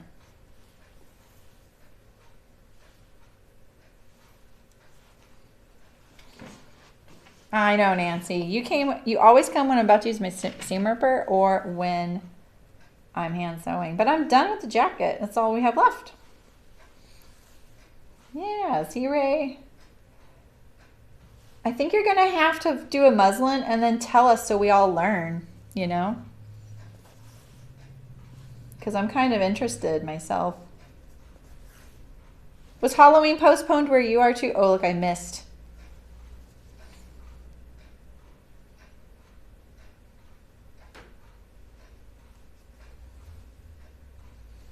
That got too much. Okay, I'm going to move over here to my seam allowance.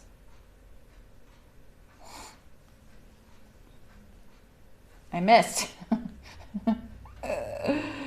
Oh boy. I could do like the stitch in the ditch thing, right? Couldn't I just do it from this side?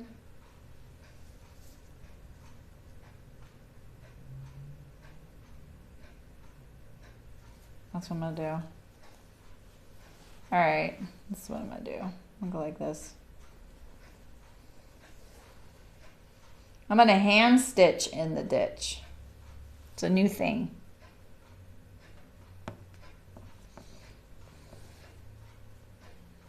Yeah, I know, right, Nancy? I was thinking like I would like to actually get better at it. I just don't know what I want to hand sew. I don't want to quilt. I mean, maybe, I don't know. What a privileged world I live in, honestly, you know? The fact that we don't have to haul water and mend our clothes as like because our, you know, lives need it. It's pretty cool. All right, I'm just tying this off. And then so this is my unskilled, wait a minute, I need to pull my tail through. This is my unskilled way of when I have to put the knot on the right side, I just poke it through a little ways like this, pull it out over here.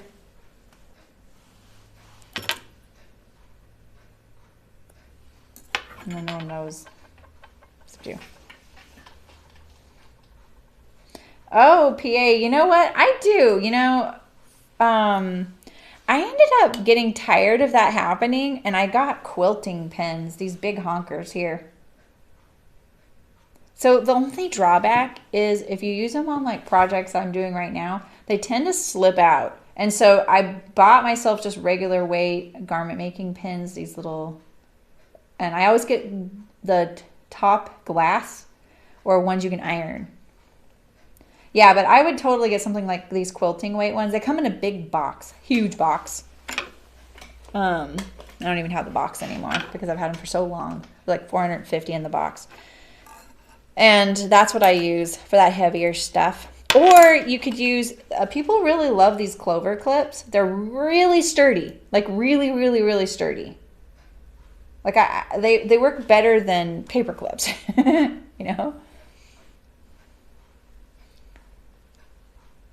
Oh, Carol, you're gonna eat all the candy?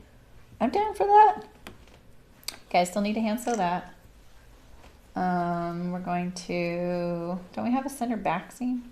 That was the side seam. Where's the center back seam? Here's the center back seam.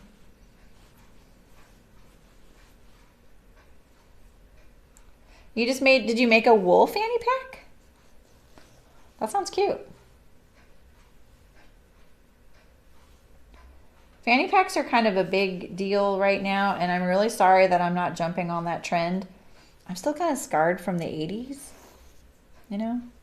Yeah, or chop vegetables or churn butter, right? Well, we chop vegetables. Don't you chop vegetables? Wait, what am I missing here? We just don't eat them anymore. That's not true. I love, like right now, every week, like this week, I roasted, here comes the food talk. Mondays are my day off. I've been really good about making Monday my day off, and I actually don't come in here. And this Monday, I roasted sweet potatoes, zucchini, tomatoes, onion, I did some carrots, like heirloom colorful carrots, because no one was eating them. What else? And then I also sauteed a head of kale. My husband said we have barley, and he made a pot of barley. I roasted some fennel, my first time roasting the fennel, and I did something wrong, but it's still edible. And then and this is the first time I've done this and I didn't make it vegetarian. I also chopped up some bockwurst sausages. I just like made medallion sizes. And so then all of those things are in different bins, and you can just make yourself a bowl for lunch this week, you know? So that's what I've been eating for lunches. I also made tamale pie, so that we've had that too. But that's what I've been doing lately, is just making like a bunch of roasted stuff on Mondays. The previous week I did the ratatouille with the chopped basil and brown rice. Or wait, maybe it was, it wasn't brown rice. What did I make? Something else. That one was kind of soupy. It was good.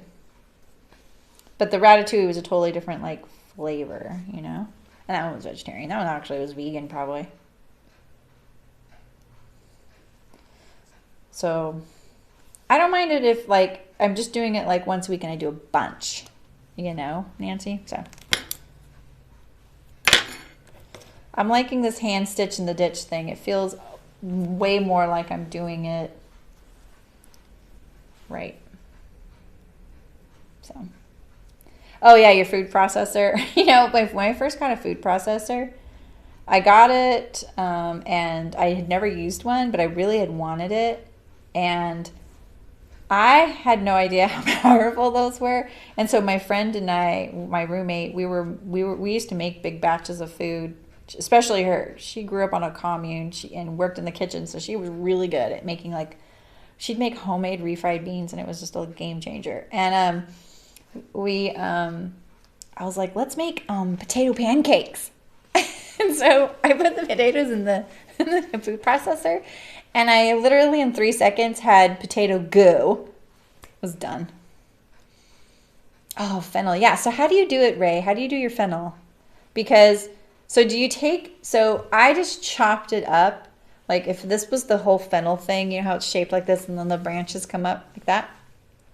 I just chopped it up like this, and then I roasted it with salt and pepper and olive oil. Because I didn't really know what I was doing. But now I'm realizing that parts of it are too chewy, and I should have taken out the little heart.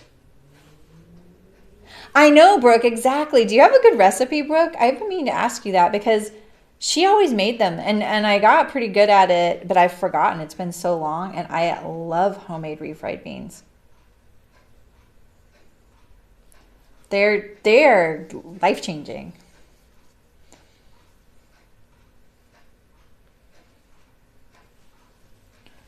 For someone who eats a lot of Mexican, we had Mexican food last week 3 times. Well, we had tacos, homemade tacos 3 times last week. We had fish tacos, regular like American style tacos, and then on Friday, I think I told you guys, I got kind of a bee in my bonnet, and I roasted some Japanese sweet potatoes. This, by the way, took no more than a half hour to make, and it's one of the best meals I've made in a really long time. So I roasted 2 or 3 Japanese sweet potatoes. And while that was happening, I put in a half an avocado, a little bit of plain yogurt, because I didn't have Greek yogurt, which is what the recipe called for. Salt, pepper, garlic, I think a little chili powder. And I just pureed that in the blender or a little mixer, put that in a little bowl. And then I took some sour cream and I added some chipotle powder to that, and I made some chipotle sour cream. And then I chopped up some cilantro, and I took the other half of the avocado and chopped that up. And then I had like the flour and corn mixed little tortillas. They were so good. And then we had the roasted sweet potatoes, and then I just put some black beans in a little pot and warmed them up with salt and pepper. And then they were done, and they were like, so good. Yes, exactly, Jan. Hi, Jan.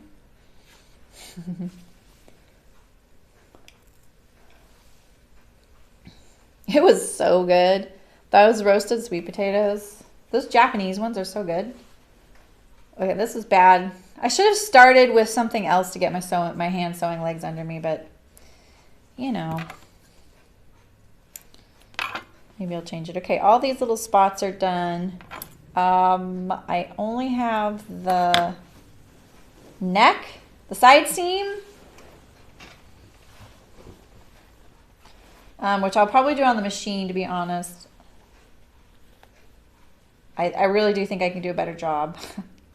I just need to switch my thread. And I need to do the belt as well, right here.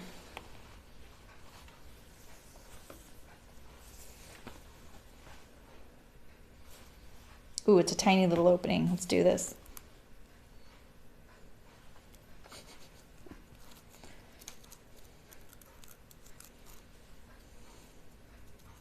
Is it expensive to buy? I don't think it is here. It might be in certain parts of the country. Same with avocado. Like I live where avocados are grown. That's really nice. Like, you know, you don't let an avocado go bad when it costs you $5, but here it's like, there's so many. It's like, me and my daughter's joke is like, the grocery stores, they have good avocados, but you still can kind of get bad ones. And my joke is like, when she goes to a couple of places and eats, like one of them is a vegan cafe. She's not vegan, but she doesn't mind eating that way at all. She loves the food there. And somewhere else, and then she loves getting avocado toast at this cafe. And I'm like, you know, all these places, they're getting all the good avocados, you know? They get all the good ones. And the store gets the ones that, you know, they either need to be eaten right then, or they feel like they might, and you're just not sure. I'm kind of new to eating avocados. I would eat guacamole, but I wouldn't just eat straight up avocado. And she's new to it too. So we get a little grossed out. We can't tell like what's bad. Like when there's like speckles inside, I'm like, what's that? Oh, speaking of which, I cut open this eggplant the other day, and I was so excited because, you know, you don't want a mushy eggplant.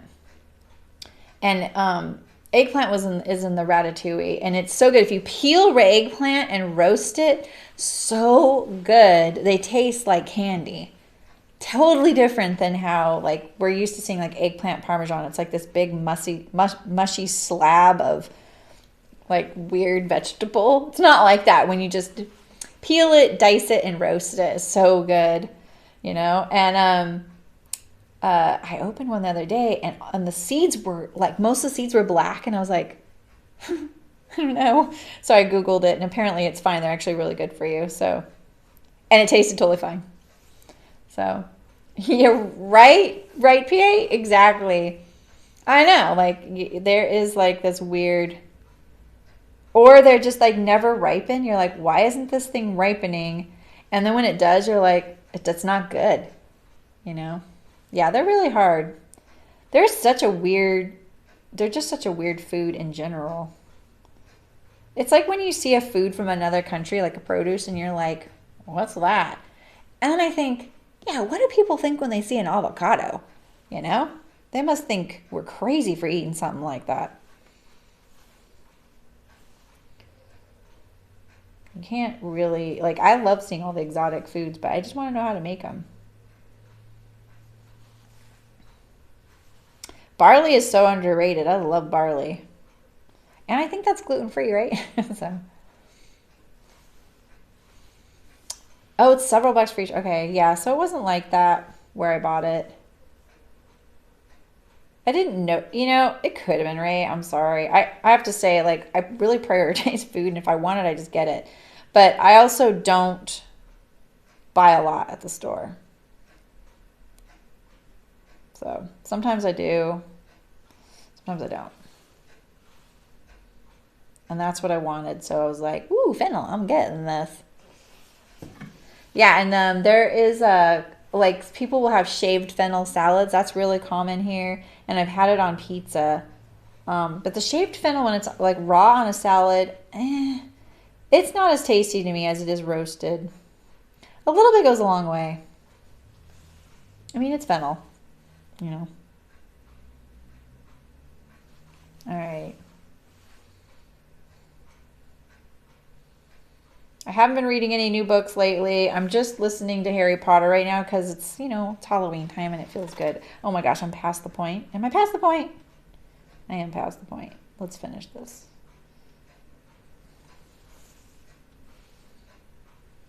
Hearts doesn't sponsor me for my hand sewing, so you get what you get and you don't throw a fit. No, I'm just teasing.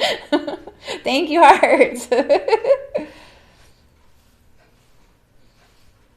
Okay. Oh no, come on, not on the last one. You're not getting me a loop.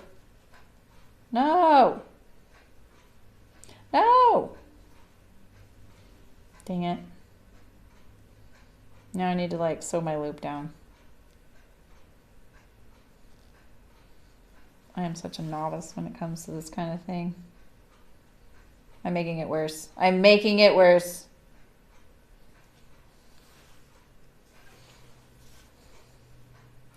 Okay, I might leave this and come back to this later. See if I can finesse it into place. Because it's getting worse.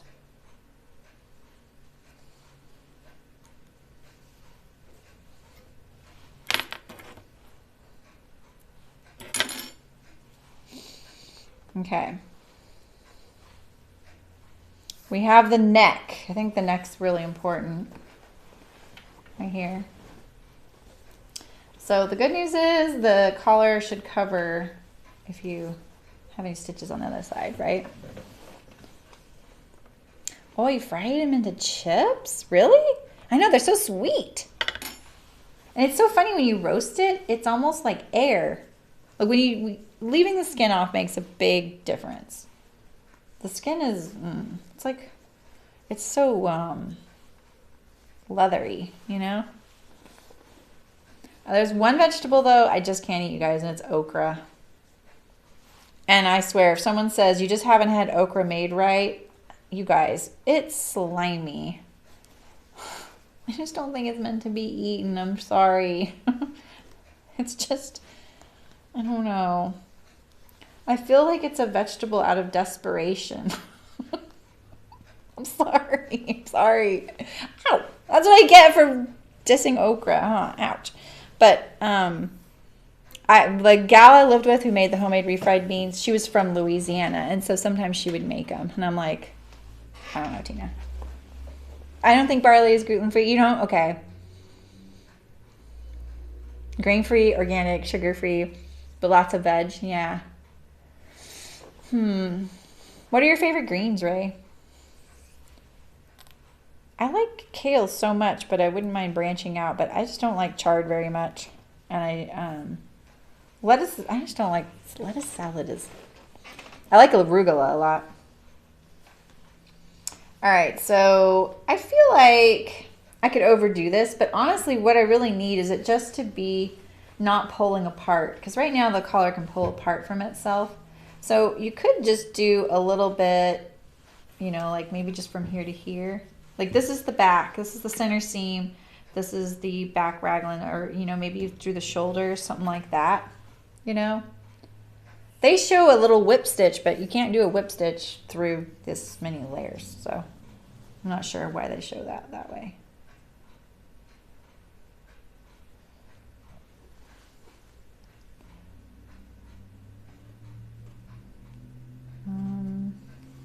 Actually, I need to take this knot out, otherwise it's going to show. This thread is so thin.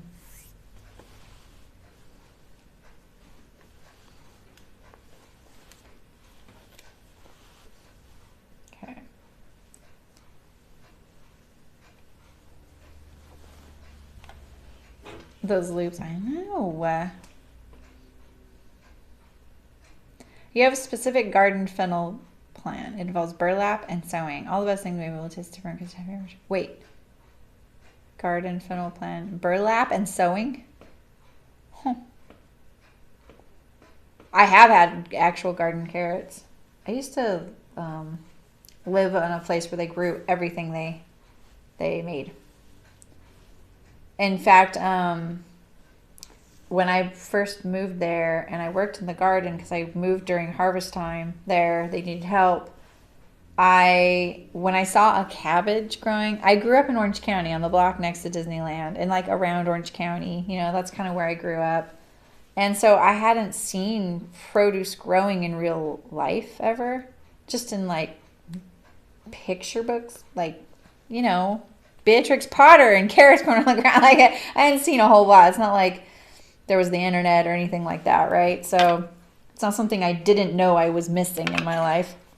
I wasn't completely ignorant, but I had never seen a cabbage growing when I was like, what's that? They were like, that's cabbage. Honestly, cabbage is another one of those foods. I'm like, why do they sell that by the head when you don't need that much, And no, I'm not embracing the slimy. I was floored at what cabbage looked like. I mean, they look like earths. They look like an earth sitting there, and they're huge. And I remember once they were like, "Oh, we're gonna what were they putting by? They were putting by was it chard or maybe it was chard or kale? I'd never even heard of it, and they were like, "Oh, we're doing a big whatever it was, like we're going to I can't remember what they called it, like a harvest thing, and they needed extra hands. So like occasionally they would enlist the people of the community to help them, and so I went, and I finally was like, "What is this stuff? Like, what are we doing?" Because they were picking all its greens, then they were chopping it up, blanching it, and putting it in some sort of container or something, and then freezing it. And I finally was like, what is this stuff? Like, what are we doing? Wait a minute, what's that? And they were like, try it. And it was so gross because it wasn't cooked yet. It was like raw greens. I was like, oh, why are we doing all this for that, You love fried okra. But anything's pretty good fried. Like I had a fried Oreo and that was pretty good. Like,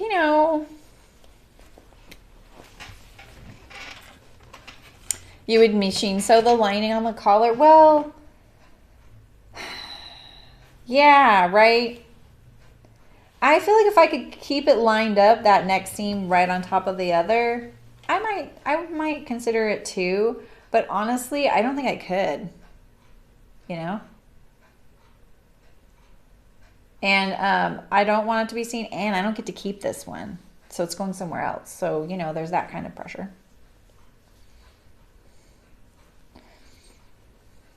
You don't need to fix your speech to text. Yeah, I saw that Ray likes it too. You have to embrace the slimy. I love kale.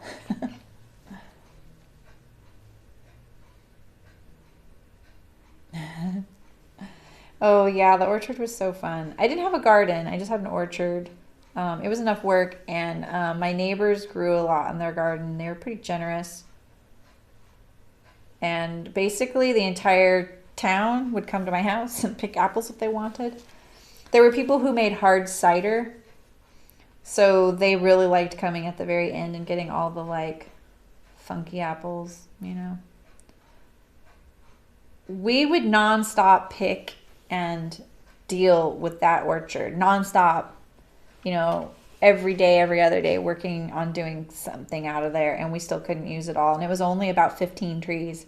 It really gives you an idea of what it would take to actually manage an orchard, I have a lot of respect for farmers who have to deal with that, plus other stuff. Like I had like 15 apple trees that weren't even, we like pruned them every few years, but that was about it. We didn't do anything else because it wasn't our business. And we had a hazelnut tree, a cherry tree, and I think a peach tree. We had we lost the pear tree because this driveway had to go in for the neighbor. We had a fig tree that would every year be gorgeous. It looked like the Whomping Willow from Harry Potter, and there would be figs all over it. They would get almost full grown, and then none of them would ripen. And I had it looked at several times, and my friend thought it was because it was pollinated by this wasp, this certain kind of little tiny honey wasp, right? And we weren't attracting it, or maybe we didn't have a male. I don't know. Never figured it out. It was a really cool tree though. Kind of a bummer. I like figs, but I was always eating other people's.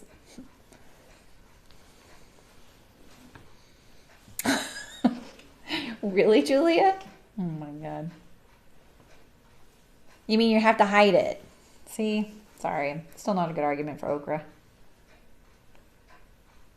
I dated a boyfriend his family was from Louisiana as well, and he was like, oh, I love okra. And so he tried making it. It was such a colossal fail that I was like, oh, I don't know if I'm going to try that again.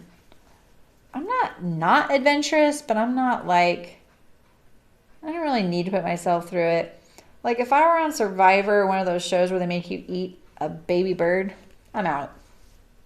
It's not happening. I would much rather have to harvest an animal than eat a baby bird, you know, out of an eggshell. Nuh-uh.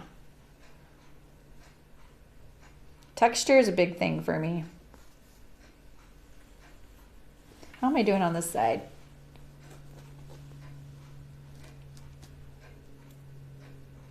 Looks good. What's this little thread right here, though? Look at that little thread right there. All right. This looks pretty good, actually. I'm going to probably call it good about right here. Oh, rusted Brussels sprouts. Oh, that's what I should be adding to my stuff.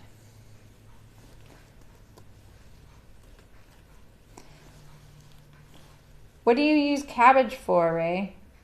Like in soups and stuff? You can see it in soups. Yes, Nancy, exactly. Now you're getting it.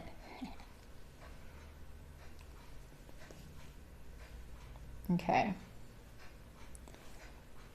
And right here. Let's go back and forth.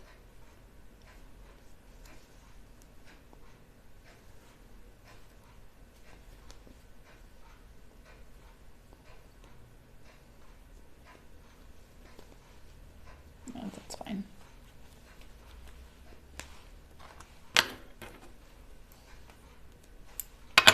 All right, I kind of want my label to. So maybe I would say, I don't know, you wouldn't really push your lining towards the coat, but I was going to say you could edge stitch it, but that's not really traditional. There's no understitching or top stitching on. The only top stitching there was, we didn't even do. Yeah, I know, right? My husband made us a stir fry last night with noodles, and he made it with chopped up asparagus and red pepper. Maybe tofu. I can't remember if tofu was in there. And then noodles. That's kind of a go-to. Like he does a lot of Asian cooking. Stir fries, curries, things like that. Which is great. I like it. All right. I just want my label to stand up rather than do the other thing. But I don't want it to show. So actually, maybe I'll do it from this side through the seam allowance. And I'm going to kind of try and do it loose.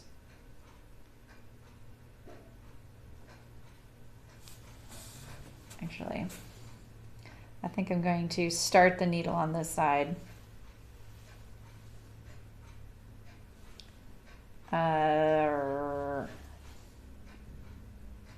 I'm going to do a tiny little bit. I do a slip knot, that's why. Okay, so let's see.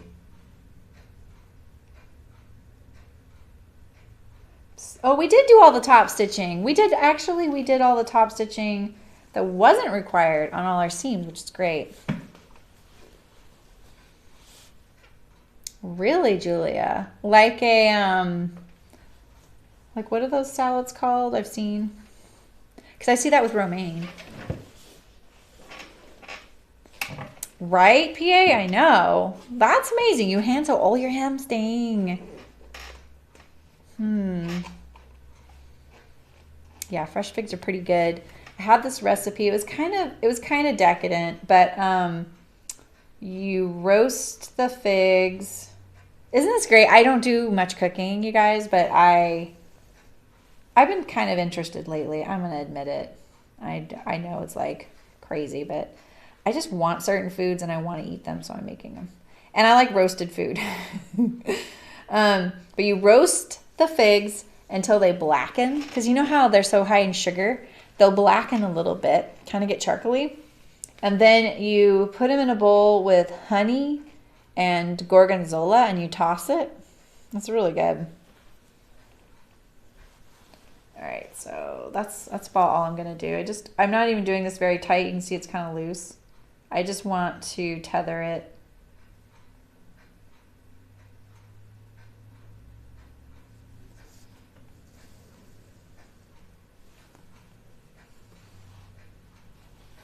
Dang it. Not unlike roast romaine. Does it taste that way? Can cabbage make your tummy upset? I don't know why. I always think I affiliate that with that.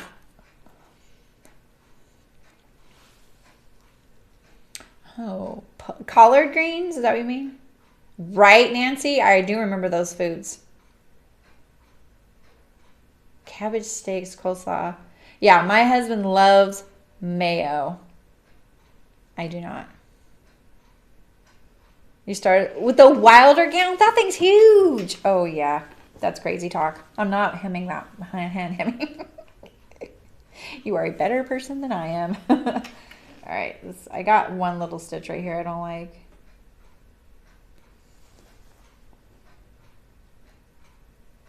I feel like the Wilder gown would be so great to do as a costume for like a spirit floating in the forest. What tastes like cabbage? Mildly sweet cabbage. Romy?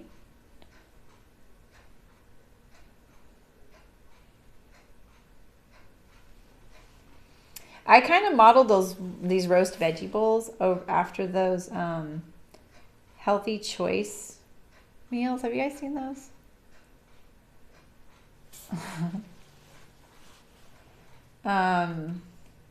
Oh my gosh, this is going badly. I'm gonna take all this out. I actually caught the label. See?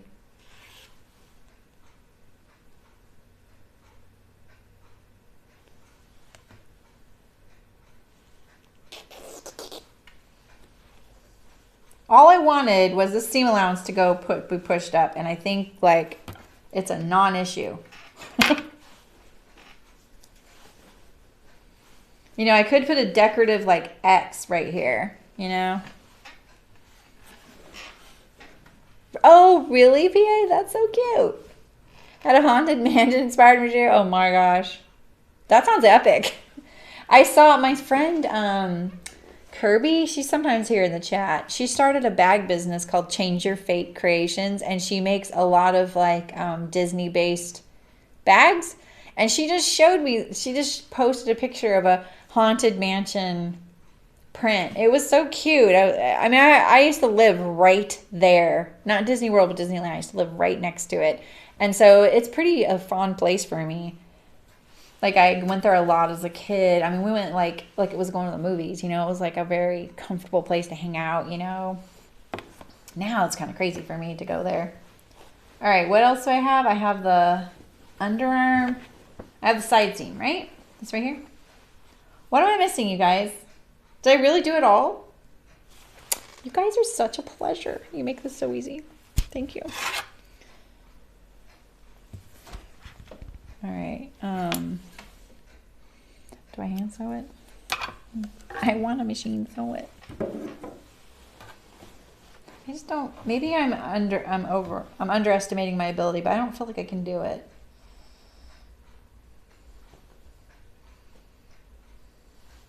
You know?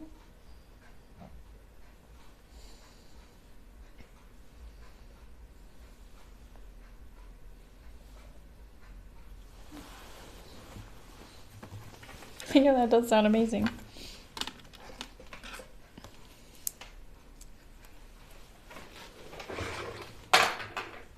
All right, I'm gonna sew this closed.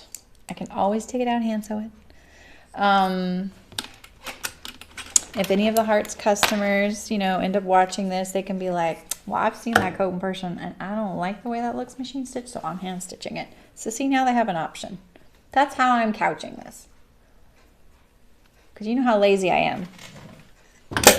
Spends 3 hours ripping out a collar and facing because they don't like it. That's how lazy I am.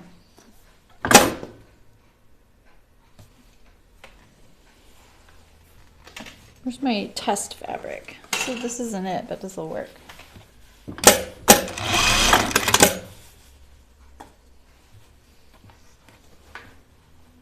Okay.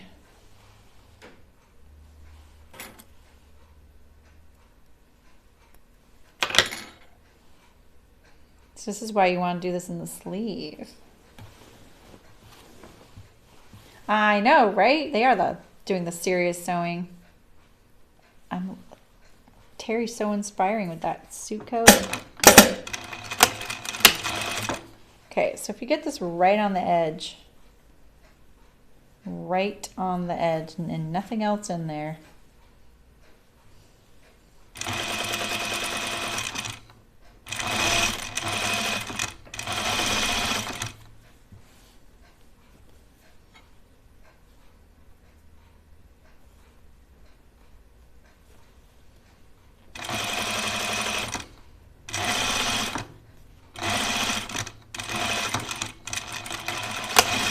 I was thinking of how funny it is today. Like, I'm not a big fan of dressing up for costumes and stuff. I don't know why. It doesn't even occur to me to do it. And my husband and daughter are more game. Like I told you, my husband's dressed up probably right now in a costume contest at work. My brother also, he did some sort of crazy outfit. My mom said she really wants pictures of. I think he's going to win the contest. And because he did something like related to the company, and he made his helmet and everything. So that's what it looks like in a machine stitch. It almost looks store-bought when you do that, and I don't think that's actually a compliment. All right, so let's put the belt through the belt loops. Try this on with a nice ironed belt. Somebody needs a lint roller really badly.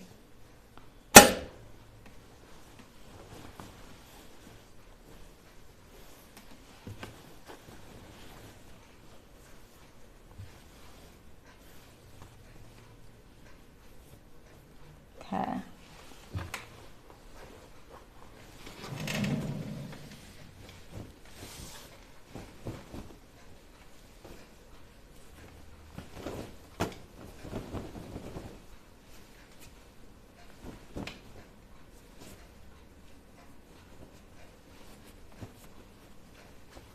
So the lining does kind of blouse over the hem.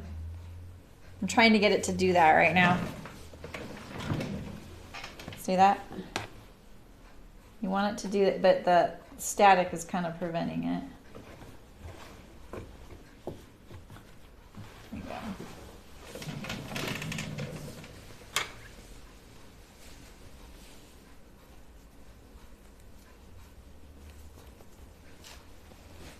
This is, I feel like this could be costume-ish.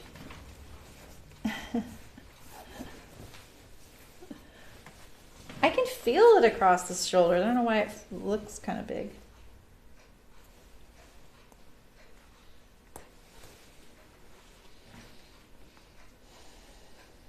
I'm straightening out the belt.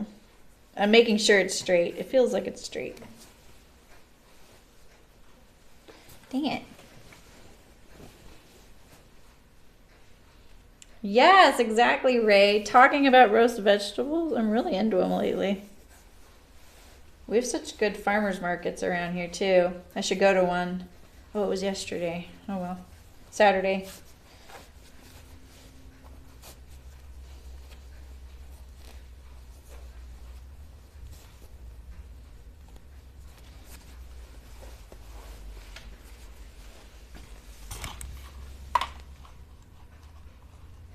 I'll make it big. I should just make a scene where you can just see all of me.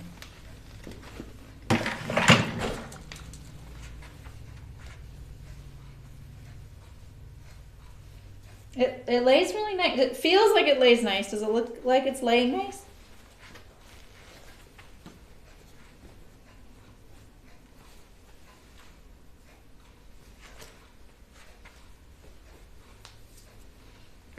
What do you think? Yes, two-sided tape would be great.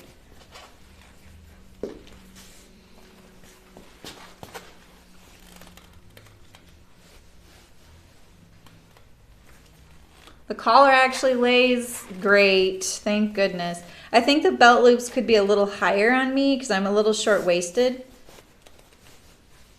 You know? I don't know, it kind of looks big to me.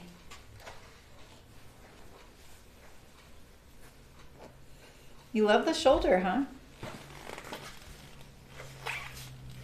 Sorry, it's like that whole left and right thing with the camera. I think the shoulders look a little loose. Or like they could go like this. I don't know. Yeah, I think it's a little big on me, but I think, yeah, that's right, Ray. The hand sewing is a little satisfying because I feel like you can really control what you're doing better, you know?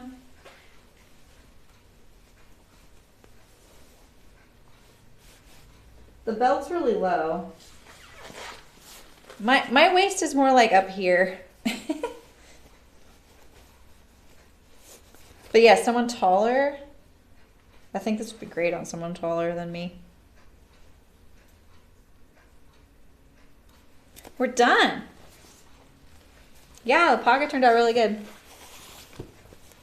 So if you don't have the belt, like if you don't, like Louise was like, oh, so it hangs open without the belt. It actually hangs like this without the belt.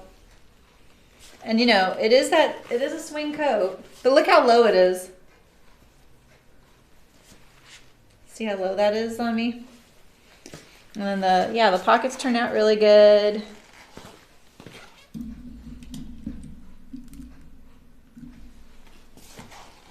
Oops, like this. What is that right there? What's that? Oh, it's nothing.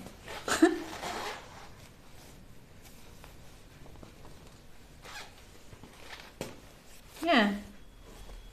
The wrinkles definitely show every little thing, but I think that, I mean, like the linen shows every little wrinkle, you know?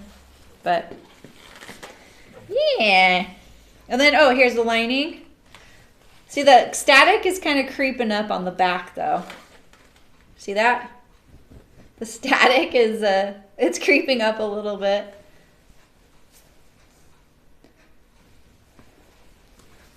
Let's look at it inside out.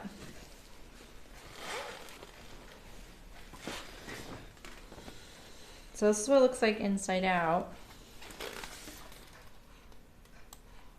My crazy sleeves. Let's scrutinize it. So you definitely want blousing in your sleeve because when it's turned right side out, it's a little different. You know what I mean? Like you need the movement. Yeah, right, PA? I know. I think that's important, being able to fit a sweat underneath. I do wear a lot of hand knit sweaters. Yeah, right, Julia? I know. I was actually thinking on the outside of the jacket that a contrast belt, like in Liberty fabric, would be so nice. Maybe not with the snails, but You know, like if you did that would be nice, you know? So it's okay if your lining does this, because you need the movement. You'll see a lot of linings are pressed like that. This one didn't really line up to do that. So maybe it's not supposed to do that. But it's hard to tell with the static. You see it? It's like, I might throw this in the dryer with a dryer sheet before I send it and maybe get a better picture of it. But it all went together really well. You know, and there's your pleat right there. Look at the fuzzies on this fabric. Oh, see my labels sticking up. I mean, I made it look like a struggle. It wasn't. And it's just because I really do think I had the wrong size color and facing pattern pieces.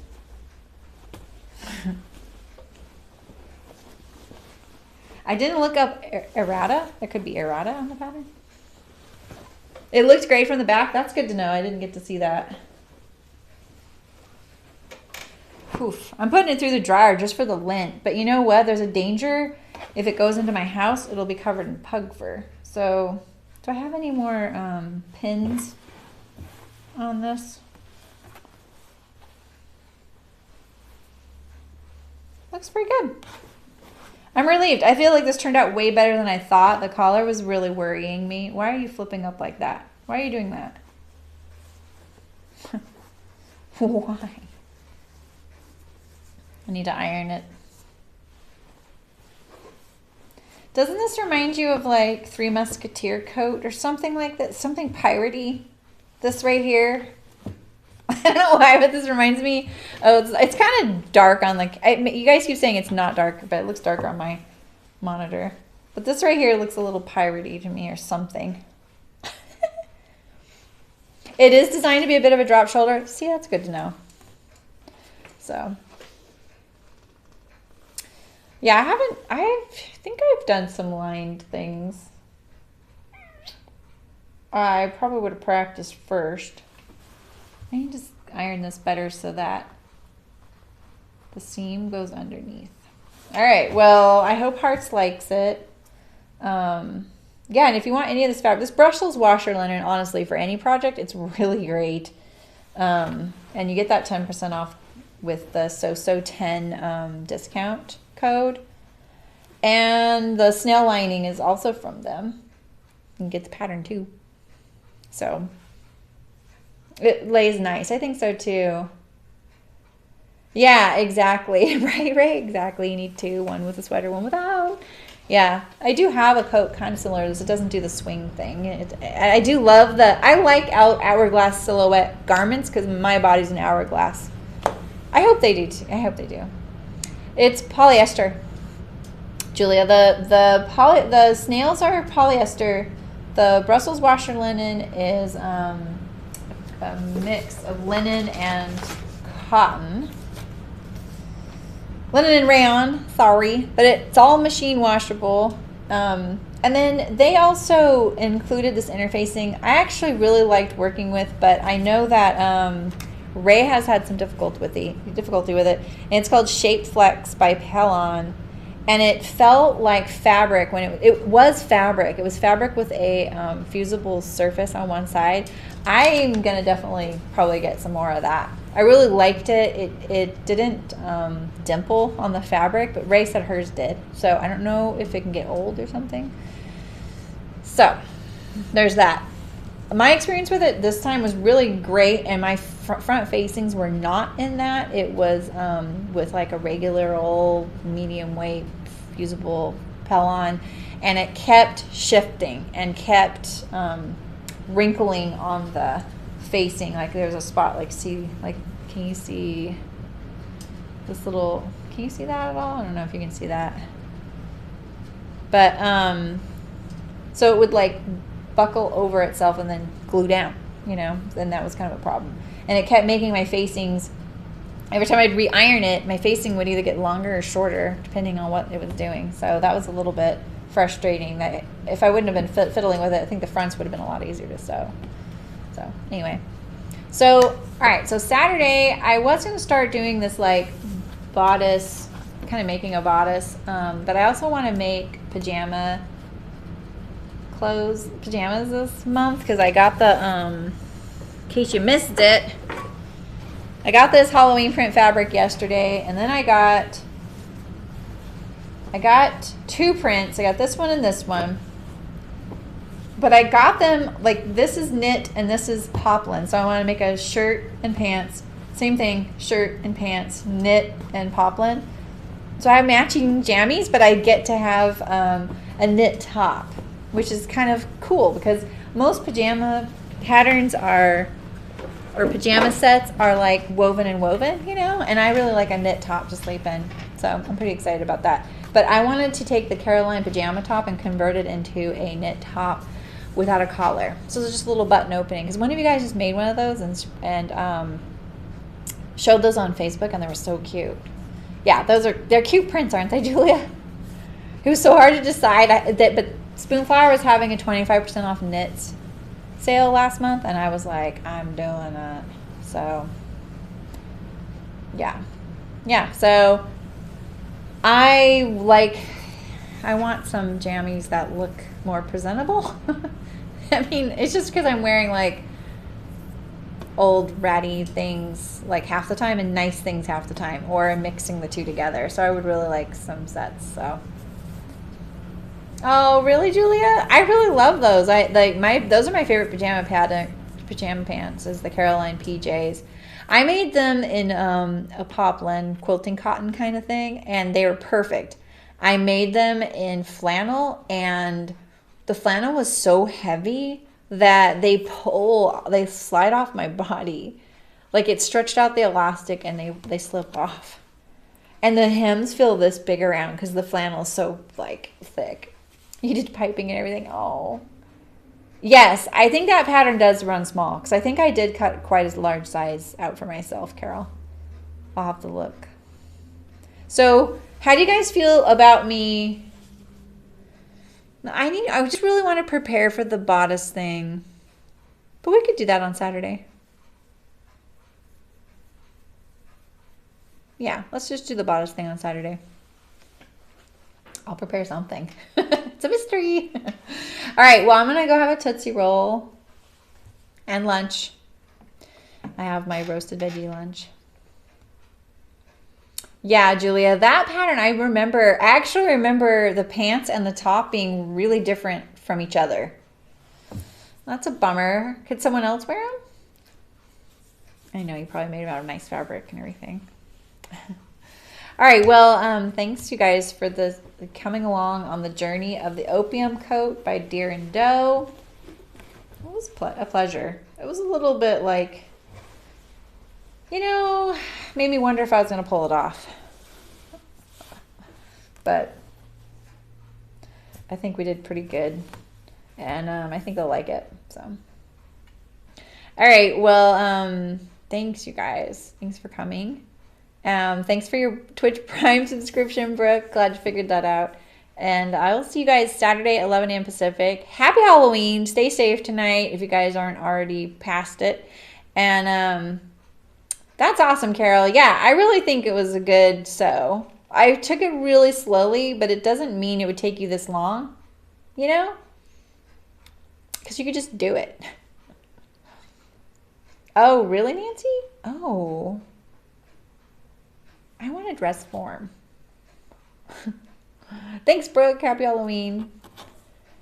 Tell Joaquin happy Halloween. All right, I'll see you guys Saturday. I'll see you next month, which is November, on Saturday. Dia de los Muertos. And hasta sábado. Iguanas? All right, I'll see you guys soon. Bye, guys. Happy Thursday.